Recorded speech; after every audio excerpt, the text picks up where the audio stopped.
विनिरोपशान्तये शान्तपावनमचिन्त्य वैभवं तं नरं वपुषि कुञ्जरं मुखे मन्महे किमपि तुन्दिलं महः शरणं करवाणि शर्मदं ते चरणं वाणिचराचरोपजीव्यं करुणामसृणैकटाक्षपादैः कुरु माम् अम्बकृतार्थ सार्थवाहं शारदा शारदाम्भोजवदना वदनाम्बुजे सर्वदा सर्वदास्माकं सन्निधिः सन्निधिं क्रियात् विमलपटी कमलपुटी पुस्तकरुद्राक्ष शस्तहस्तपुटी कामाक्षि पक्ष्मलाक्षि कलित विपञ्ची विभासि वैरिञ्ची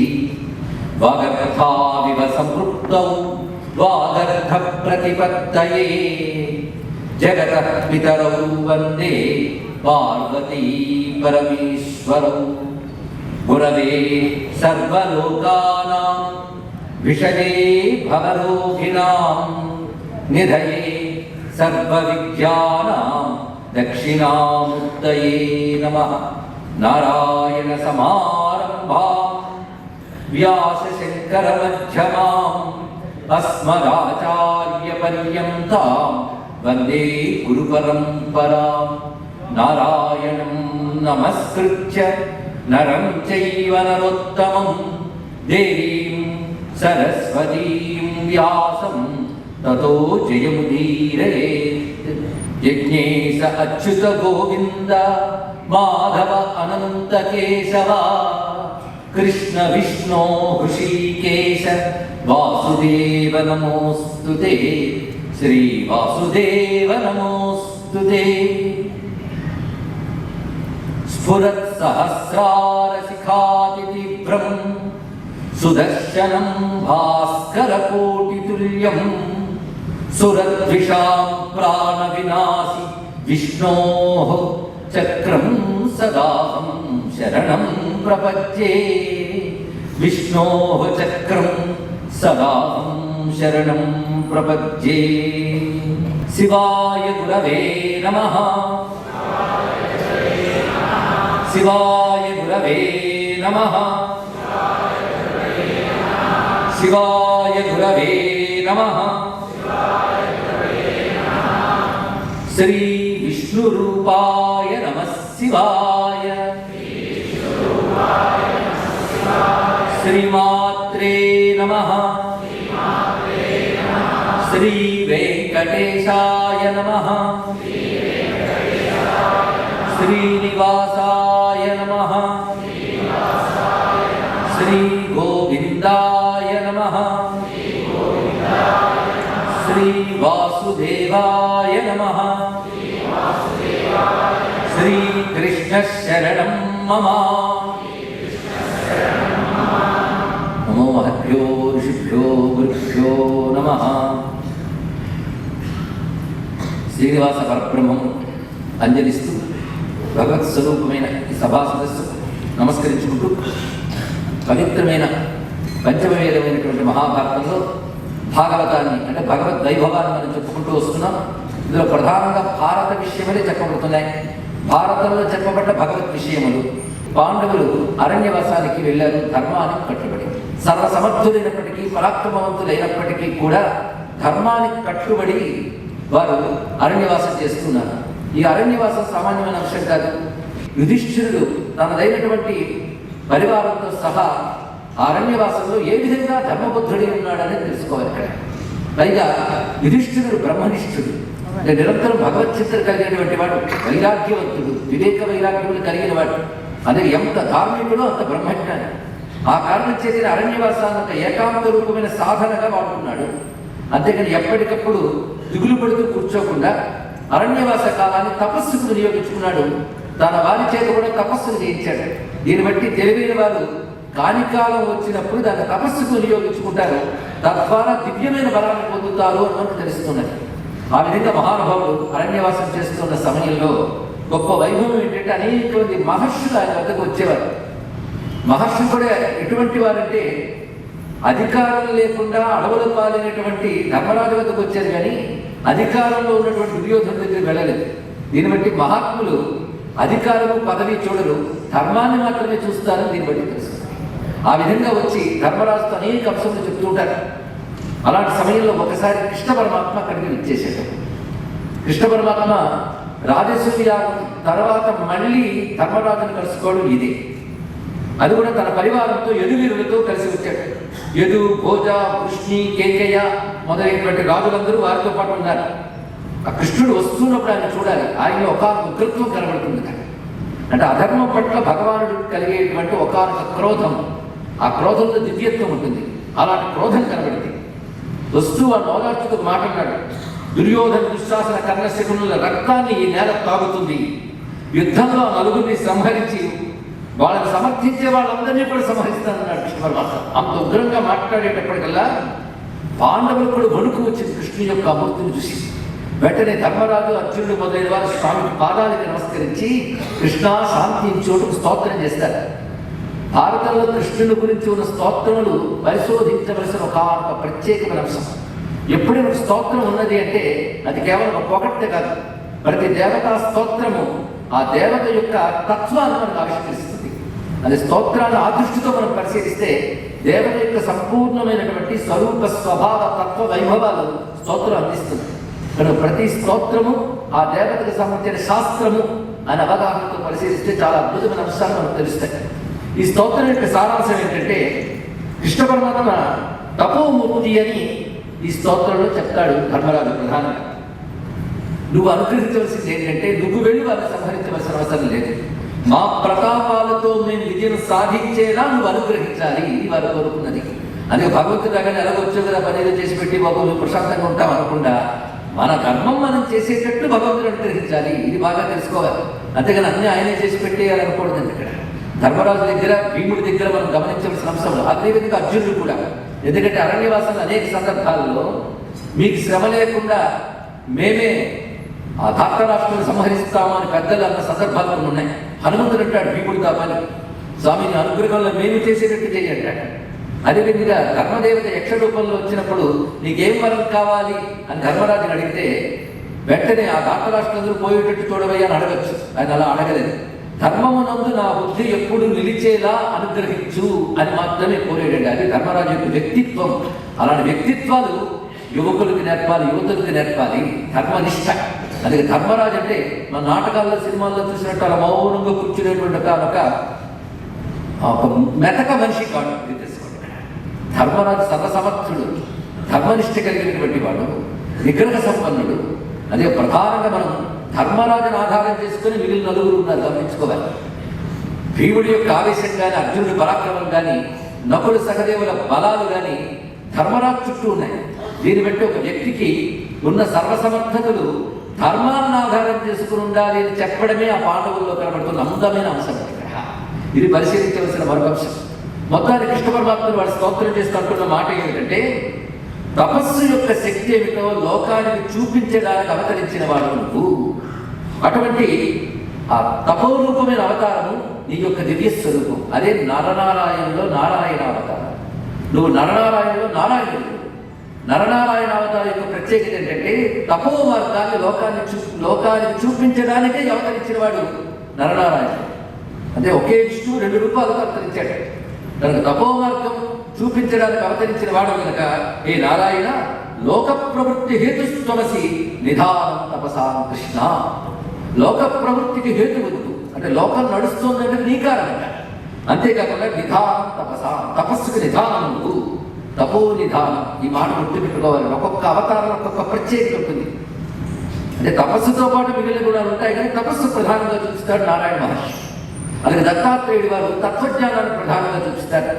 రామచంద్రమూర్తి ధర్మాన్ని ప్రధానంగా చూపిస్తాడు. ఇలా ఒక్కొక్కరు ఒక్కొక్క ప్రత్యేక అంశాన్ని చూపిస్తారు. వాటితో పాటు మిగిలిన అంశాలు ఉంటాయి, మిగిలినవి లేవని కాదు. ఇలా నారాయణ అవతారంలో ఒక్కొక్క అవతారానికి ఒక్కొక్క ప్రత్యేకత ఉన్నది. అదేవిధంగా వరాహస్వామి యజ్ఞతత్వాన్ని చూపిస్తాడు.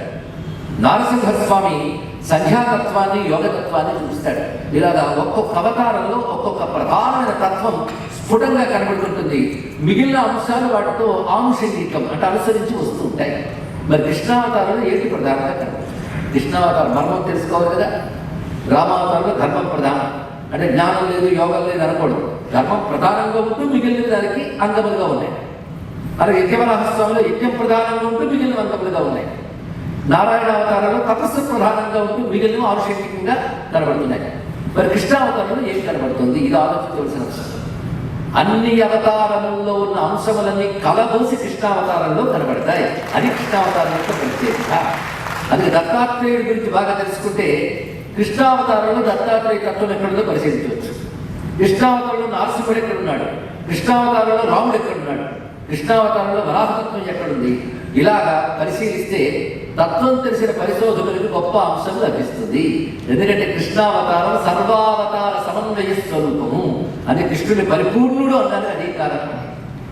అన్ని అవతారాలు కలుస్తాయి. అదే భాగవతంలో దశమ స్కంధం నుండి కృష్ణకథ చెప్పినప్పటికీ మిగిలిన 9 స్కంధముల్లో సర్వావతారములు చెప్పి ఆ తర్వాత కృష్ణకథ చెప్పడం ఉద్దేశం ఏంటంటే భాగవతం లక్ష్యం కృష్ణుడి గురించి చెప్పడమే.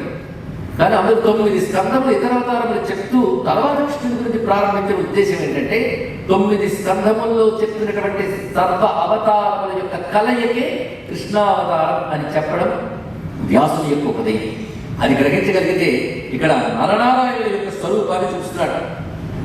స్వామి, నువ్వు గంధమాదన పర్వతం మీద 10,000 సంవత్సరాలు తపస్సు చేసావు నారాయణ మహర్షి. ఆ తర్వాత 11,000 సంవత్సరాలు పుష్కర తీర్థంలో తపస్సు చేసావు. బదరీ విశాల క్షేత్రంలో ఒక్క పాదం మీద నిలబడి కేవలం వాయుభక్షంతో 100 ఏళ్ళు తపస్సును ఆచరించావు. పరమ పావనమైన సరస్వతి నది తీరంలో 12 ఏళ్ళు సత్రయాగంలో ఉగ్రమైన తపస్సును ఆచరించావు. అలాగే ప్రభాస తీర్థంలో కఠోరమైన తపస్సు చేశావు. ఇప్పుడు ఎన్ని చోట్ల తపస్సులు చేశాడో నారాయణ మహర్షి పరిశీలించారు. నరనారాయణ అవతారం ప్రత్యేకమైన అంశం. మనం నారాయణ నమస్కృత్యా అంటున్నామే కానీ ఆ నరనారాయణ గురించి తెలిసింది చాలా తక్కువ మందికి. కానీ భాగవతంలో రహస్యం చెప్తాడు. నారాయణుడు ఒక్కొక్క అవతారంలో ఒక్కొక్క వర్షమునందు ఉపాసింపబడుతుంటాడు. వర్షం అంటే దేశం అర్థం. భరతవర్షానికి నారాయణుడు నరనారాయణ రూపంతో అనుకరిస్తూ ఉంటాడు అని భాగవతం చెప్తున్నది. అంటే భారతీయులమైన మనందరం ప్రాతకాలంలో నరనారాయణ స్మరించుకోవాలనే ఉద్దేశంతోనే భారతం కానీ 18 పురాణాలు కానీ చెప్పేటప్పుడు సూత పౌరాణికుడు నారాయణ నమస్కృత్యా అని ప్రారంభించాడు. అలాంటి ఉభయుల్ని మనం స్మరిస్తున్నాం. ఒక నారాయణ పూర్ణ తేజం, నరుడు అంశ. అందుకే పూర్ణ తేజమైన నారాయణుడు ఎన్నెన్ని చోట్ల ఎంతెంత తపస్సు చేశాడో చూడాలి. తపస్సు అంటే ఏమిటో చూపించడానికి ఆయన తపస్సు చేశాడు. ఆ తప ఫలితంతో ధర్మాన్ని లోకాలని కాపాడాడు. ఇన్ని తపస్సులు ఆచరించిన వాడు నువ్వు. అందుకే తపస్సు ప్రతిష్ఠించడానికి స్వయంగా అవతరించిన ఏ నారాయణ మహర్షి ఉన్నాడో అతడే నువ్వు కృష్ణ అంటూ ఒక గొప్ప సంబోధన చేస్తాడు. ఇక్కడ నువ్వు ఆది ఋషి అన్నాడు. ఆది ఋషి, ఆది ఋష్యవతారాన్ని నువ్వు. అంతేకాదు ఆద్యంతాలు లేనివాడి క్షేత్రజ్ఞుడు నువ్వు. క్షేత్రజ్ఞుడు అంటే ఇదం శరీరం కౌంతేయ క్షేత్రమిత్యమిలీయతే ఏతద్యో వేత్తి తం ప్రాహువు క్షేత్రజ్ఞి తద్విద అని చెప్పినట్లుగా శరీరం అనే క్షేత్రాల్లో అంతర్యాలుగా ఉన్నటువంటి క్షేత్రజ్ఞుడు నువ్వు. అంతేకాదు నువ్వు అనేక మంది విప్రులతో యోగవేత్తలతో కలిసి కైలాస పర్వతం వద్ద నివసించావు. అటువంటి శాంతమూర్తివి తపోమూర్తివైన నువ్వు ఆగ్రహించబద్దయ్యా అని ప్రార్థన చేయగానే కృష్ణుడు శాంతించి అలా ప్రార్థించిన వారిలో ఒకడైన అర్జునుడి దగ్గరికి తీసుకున్నాడు. తీసుకుని అందరూ వింటూ ఉండగా చెప్తున్నాడు, నీకు నాకు భేదం లేదు అని చెప్పాడు. ఇప్పుడు మనం కృష్ణార్జునుని కలిగిస్తున్నాం. మొత్తం భారతానికంతటికి మూలం కృష్ణార్జునుడు. ఆ కృష్ణార్జున స్మరణ ఎక్కడ జరుగుతుందో అక్కడ దివ్యమైనటువంటి యోగం లభిస్తుంది అని సంజయుడు తీర్మానించాడు కదండి. ఎత్ర యోగేశ్వర కృష్ణం ఎత్ర పార్థో ధనుర్ధర తత్ర శ్రీ విజయో భూతి ధ్రువాని తిర్మతిర్మమ. ఈ శ్లోకం గుర్తు పెట్టుకోవాలి.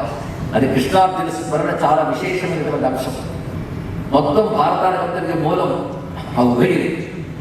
అందుకే ఇక్కడ ఒక మాట చెప్తున్నాడు, మమైవత్వం తవైవాహం ఏ మదీయాస్తవైవతే యస్వాం ద్వేష్టి సమాం ద్వేష్టి యస్వామం సమాం. మమైవత్వం తవైవాహం, నేను నీవాడను నువ్వు నావాడు, నీ వాళ్ళందరూ నావాడే.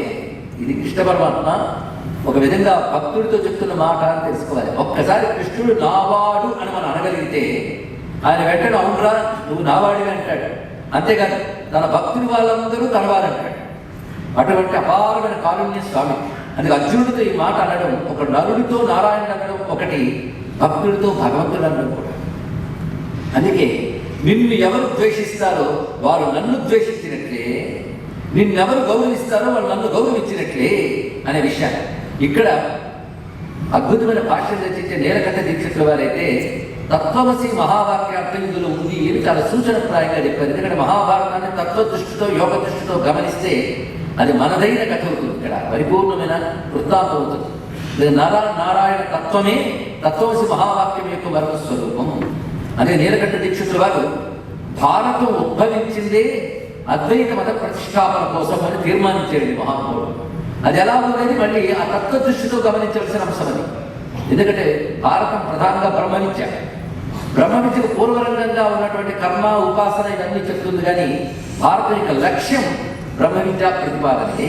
బ్రహ్మ విద్యలుగా ఉపనిషత్ విజ్ఞానం, ఉపనిషత్ విజ్ఞానములుగా ఉపనిషత్తులు మాండవ్యం చెప్పినట్టు ప్రపంచోపశమం శాంతం చతుర్థం అద్వైతం, అదే బ్రహ్మ విద్య. ఆ అద్వైత ప్రతిపాదనే దీనిలో విషయం. ఇది నీలకంఠ దీక్షితుల వారు వ్యాఖ్య చేశారు కనుక క్లుప్తంగా ఒక్కసారి స్మరించుకున్నాము. అంతేకాదు మరొక మాట అంటాడు, నరస్తమసి దుర్ధర్ష హరిర్నారాయణోప్యహం కాలే లోకమిమం ప్రాప్తౌ నరనారాయణం ఋషి. నువ్వు నరుడివి, నేను నారాయణుని. ఈ సమయంలో అవతరించవలసి ఉంది కనుక మనం ఈ రూపంలో వచ్చేము అని సాక్షాత్ కృష్ణుడే ఈ విషయాన్ని తెలియజేశాడు. ఒక్కొక్కప్పుడు భగవానుడు తన తీవ్రమైనటువంటి భావం కలిగినప్పుడు తన తత్వాన్ని బయటపెట్టాడు. ఇప్పుడు ఆయన పాండవులకు జరిగిన అన్యాయాన్ని ఆగ్రహించాడు కనుక ఇప్పుడు శాంతిస్తూ తన అసలు స్వరూపాన్ని బయటపెట్టాడు కృష్ణ పరమాత్మ. ఎప్పుడైతే ఈ మాట జరిగిందో అప్పుడు కృష్ణుడు గమనిస్తున్న ద్రౌపది నమస్కారం చేశాడు. ఇక్కడ ద్రౌపది చేసిన కృష్ణస్థుతి, ఈ ప్రతి కృష్ణస్థుతి కూడా పారాయణ యోగ్యమైనటువంటిది. ఈ కృష్ణస్థుతిలో ద్రౌపది తీర్మానించిన అంశం ఏంటంటే విరాట్ పురుషుడిగా కృష్ణుడిని వర్ణిస్తుంది. ఇక్కడ తపోమూర్తిగా ధర్మరాజు చెప్తే విరాట్ మూర్తిగా వర్ణిస్తున్నది అమ్మ ద్రౌపది. దీన్ని బట్టి విరాట్ పురుషుడైనటువంటి స్వామి యొక్క వైభవం, విరాట్ పురుషుడు అనే భావం చాలా గొప్ప అంశం. విశ్వమంతా విష్ణువుగా దర్శించడమే విరాట్ పురుష తత్వం. ప్రపంచంలో ఇంకెక్కడా కనబడిన ఒక అద్భుతమైన విజ్ఞానం హిందువులకు మాత్రమే లభించిన యోగం ఏంటంటే విశ్వరూపం. విశ్వరూపం అనే కాన్సెప్ట్ చాలా అద్భుతమైంది. మళ్ళీ దీన్ని అనుకరిస్తూ కులులు చూసి నక్కవాత పెట్టుకున్నట్టు తయారైన వాళ్ళు ఈ వేషాలు వేయించేమో కానీ ప్రధానంగా సనాతన ధర్మంలో మాత్రం భగవంతుణ్ణి విశ్వరూపుడుగా దర్శించడం అనేది ఒక అద్భుతమైన అంశం. అంటే జగత్తే జగన్నాథుడు, ఇలా దర్శించేవాడికి జగన్నాథుడు జగత్తు నుండే రక్షిస్తాడు. అది గొప్ప విషయం. ఆ పనే చేశాడు ప్రహ్లాదుడు, అది అడుగుడుగునా రక్షణ పొందాడు. అది విరాట్ పురుషుడు అన్నాడు.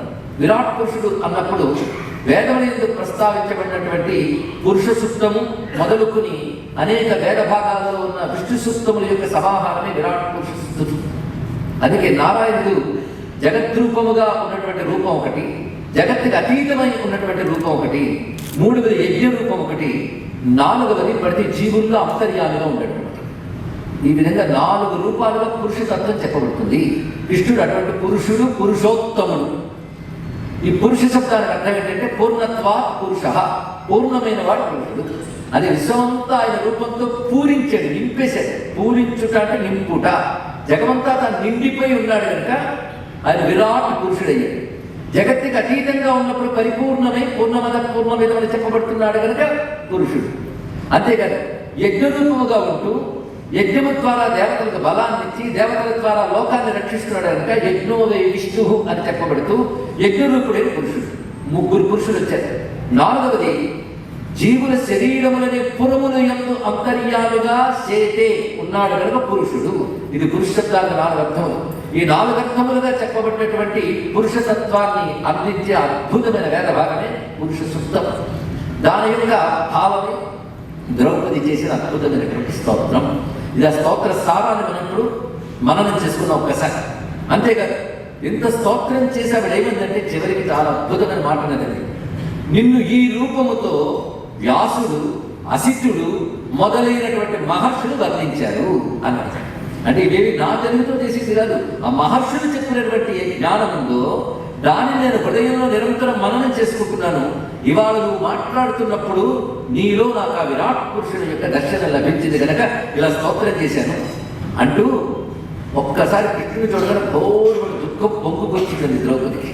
ఎందుకంటే అవమానం జరిగిన తర్వాత ఇప్పుడు కృష్ణుడు చూసింది. అవమానం జరిగినప్పుడు రక్షించింది కృష్ణుడు కనుక అప్పుడు ఆయన రక్షించినందుకు ఉన్న కృతజ్ఞతాభావం, ఎన్నాళ్ళు పడ్డ బాధ వెళ్ళబోసుకోవాలనేటువంటి తపన రెండూ కలిసి ఒక్కసారి దుఃఖం కలిగి కొంతసేపు నిభాయించుకుని ఒక మాట చెప్తున్నది. నాకు సభలో జరిగినటువంటి అవమానము హేళన ఏదైతే ఉన్నదో అది దుర్భరమైన కృష్ణ. నిజానికి నన్ను రక్షించగలిగిన వారు చాలా మంది ఉన్నప్పటికీ ఏ ఒక్కరు రక్షించలేకపోయారు. ఇదిగో ఇక్కడ కూర్చున్న భీముని గద కానీ ఈ అర్జునుని గాంధీవం కానీ నిరర్థకమైపోయింది. ఎవరు శరణొచ్చినా రక్షించగలిగిన పాండవులు నన్ను రక్షించలేకపోయారు. అటువంటి దుఃఖంలో నన్ను రక్షించింది స్వామి ఉంటే ఆ నమస్కారం చేస్తూ, ఆ దుర్యోధనుడు ఇంకా బ్రతుకున్నాడు అంటే అది భీముడికి అర్జునుడికి అవమానం కాదో చెప్పు. మాట ఎక్కడ మాట్లాడాలో అలా మాట్లాడింది అతను. ఈ మాటలన్నీ నీకు ఎందుకు చెప్పుకుంటున్నానంటే సంబంధాత్ గౌరవాత్ సఖ్యాత్ ప్రభుత్వేనైవ కేశవ. నీకు నాకున్న అనుబంధం 4 విధాలు. ఒకటి సంబంధం అంటే ఎలాగో బంధువులు నువ్వు మాకు, అదొక కారణం. రెండవది గౌరవాత్. గౌరవం అనే మాట చాలా మంది వాడుతూ ఉంటారు కానీ గౌరవ శబ్దానికి అర్థం ఏంటంటే గురోభావం గౌరవం. గురుభావం ఎవరి ఉందో వారి పట్ల మన గౌరవం ఉన్నట్టు అర్థం. కనుక మొదటిది నువ్వు మాకు బంధువువి, 2 మాకు గురువువి, 3వది సఖుడవు. ఈ సఖ్యాత్ అనే మాట తీసుకుని ద్రౌపది కృష్ణుడు పట్ల సఖీభావం ఉందని ఒక ఆయన లేనిపోని అవాకులు చవాకులు వాడాడు. సఖ్యం అనే మాటకు అర్థం తెలియట్లేదు. సఖ్యం అనే మాటకు అర్థం ఏంటంటే విశ్వాస సఖ్యలక్షణం అని. సఖ్యలక్షణం గురించి వ్యాసుడు మరుగుదోడు చెప్తాడు. సఖ్యం అంటే ఎట్టి పరిస్థితుల్లో అయినా భగవంతుడిపై విశ్వాసం చెదరకుండా ఉంటే దాన్ని సఖ్యం అంటారు. ఈ సఖ్యం అనే భావం గురించి శివపురాణంలో వ్యాసుడు మరొక మాట చెప్పాడు. సఖ్యం అంటే ఏమిటంటే నేను భగవంతుడిని నమ్ముకున్నాను కనుక నాకంతా మంచే జరుగుతుంది అనుకోవడం కాకుండా భగవంతుడిని నమ్ముకున్నాను కనుక నాకు జరిగేదంతా మంచి అనుకోవడం సఖ్యభావం. తెలుసుకోవాలి ఇక్కడ మంచి జరుగుతుంది అనుకోవడం అంటే జరిగిందంతా మంచి అనుకోవడం అంటే. ఎందువల్ల నా స్వామి నాకు చెడు చేయడు, మరి ఇది చెడు కదా అంటే నాకు అలా అనిపిస్తుంది కానీ పరిణామం సుఖమే ఇస్తుంది, లేకపోతే స్వామి ఇస్తాడు. ఆ విశ్వాసం పేరు సఖ్యం. అలా కృష్ణుడిపై నాకు ఇటువంటి విశ్వాసం ఉంది అని చెప్పుకోవడమే సఖ్యాత్ అనే శబ్దానికి అర్థం ఇక్కడ. అది సంబంధాత్ గౌరవాత్ సఖ్యాత్ ప్రభుత్వేన. తర్వాత మాట ప్రభుత్వం. ప్రభుత్వం అంటే రక్షకుడు, పాలకుడు. నువ్వు నాకు పాలకుడివి కనుక ఈ 4 భావాన్ని పట్ల నాకు ఉన్నాయి. ఒకటి బంధువువి, 2 గురుస్థానం, 3వది సఖుడవు అనగా విశ్వసనీయుడవు, 4వది బాబు పాలకుడు.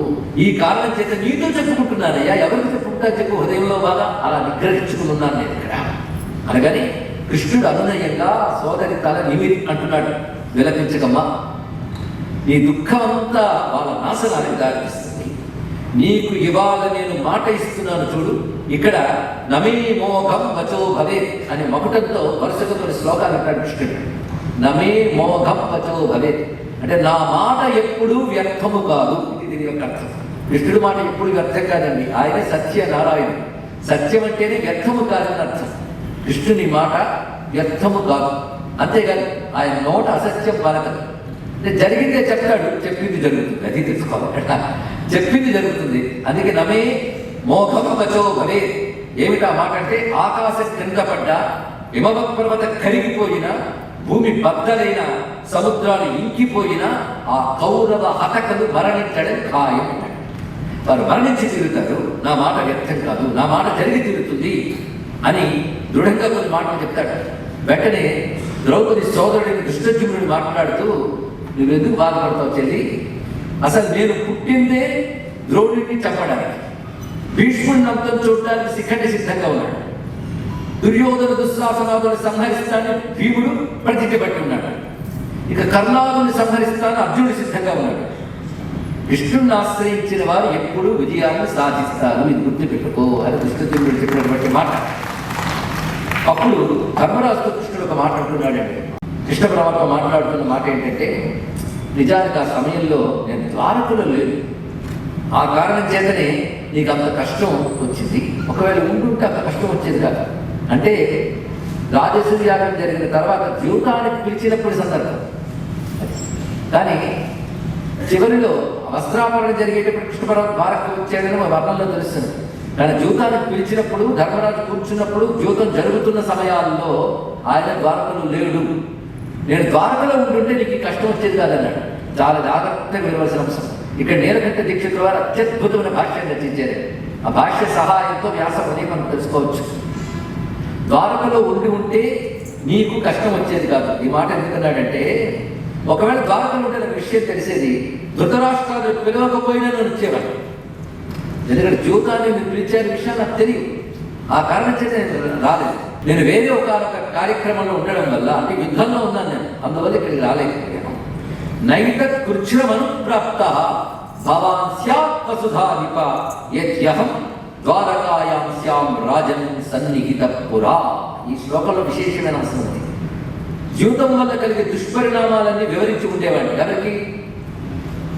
ధర్మరాజు తెలుసుకుంటాడు. ఆ సభలో వివరించి నేను ఆపేవాడిని. అందుకని ధర్మరాజు జూతం ఆడాలని సరదాతో వెళ్ళలేదు. ఒకవేళ దురభిప్రాయం అంటే నేను తొలగిపోయి ఉంటుంది చాలా మందికి. అక్కడికి వెళ్ళి వాళ్ళు వివరించేవాడిని. ఎక్కువ ఏవైనా ధాతరాష్ట్రులు ఎక్కువ తక్కువలు మాట్లాడితే వాళ్ళు గట్టిగా బుద్ధి చెప్పి ఉండేవాడిని అని అన్నాడు. ఇక్కడ మనం గమనించవలసిన అంశం ఏంటంటే, కృష్ణుడి మాట అన్నప్పుడు అప్పుడు నేను లేని కనుక ఈ కష్టం వచ్చిందన్నాడు. మరి అక్కడ లేకపోతే ద్రౌపదిని ఎలా కాపాడాడు? ఇది ఆలోచించవలసిన పెద్ద అంశం. నీలకంఠ దీక్షితులు గారు చక్కని వ్యాఖ్యానం చేశారు. అక్కడ లేనప్పుడు స్వామి ఎందుకు అన్నాడు? మరి ఆవిడ స్తోత్రం చేసినప్పుడు హే ద్వారకావాసి, హే కృష్ణ గోవింద గోపీధర ప్రియ అని నేను స్తుతించిందిగా, మరి రక్షించాడు కదా. అంటే ఆ రక్షణకి కృష్ణుడు ద్వారకలో ఉండవలసిన అవసరం లేదు, హస్తినిలో ఉండవలసిన అవసరం లేదు. మరి నేను అక్కడ లేను అని కృష్ణుడు చెప్పడం సమంజసమా? అంటే కృష్ణుడు ఒక అవతారమూర్తిగా మానవుడిగా కనబడుతున్నాడు కనుక ఆ ప్రాంతంలో లేడు అనడం సమంజసం. అసలు పలకలేదు.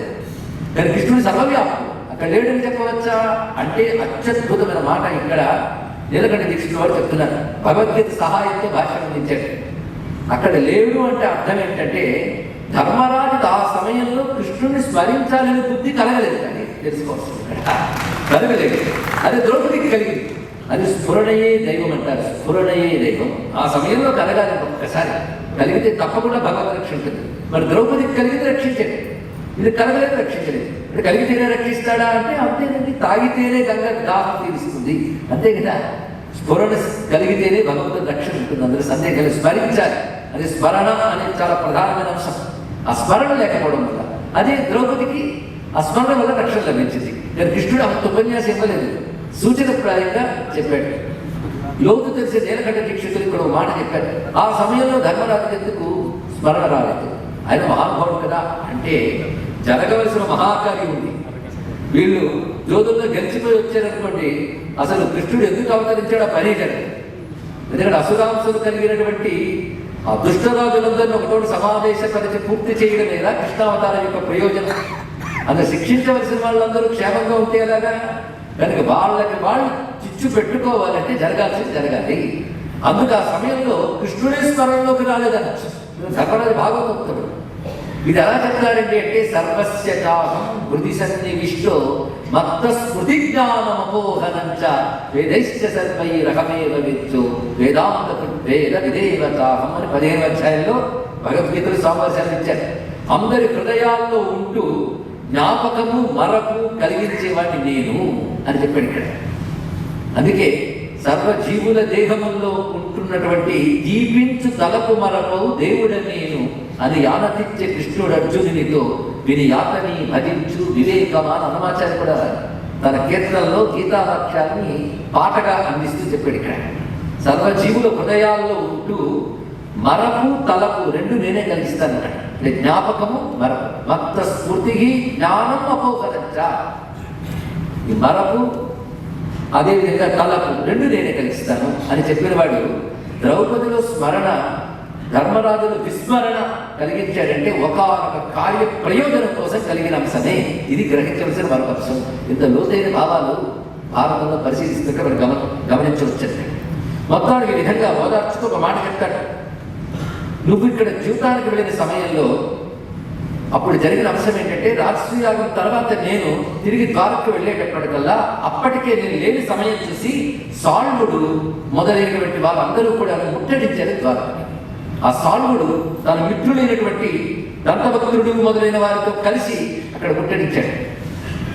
ఈ సాల్వుడు సామాన్యుడు కాడు. అతను తపస్సు చేత ఒక ప్రత్యేకమైనటువంటి రథాన్ని, శక్తివంతమైన ఆయుధాన్ని పొందాడు. ఆ రథం పేరు సౌభం. సౌభం అనే మాటకి ఆకాశంలో భూమి యందు కూడా సంచరించగలిగేటువంటి ఒక విమానాన్ని తపస్సుతో పొందాడు. అది ఉండేది ధైర్యంతో దానికి వచ్చాడు.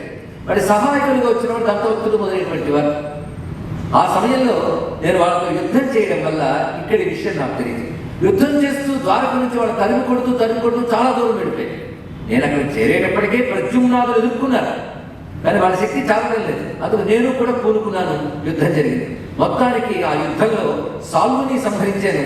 అదేవిధంగా కలుష దేశాధిపతి అయినటువంటి దంతభక్తులను కూడా సంహరించాను. కృష్ణుడు మాటగా చెప్పాడు.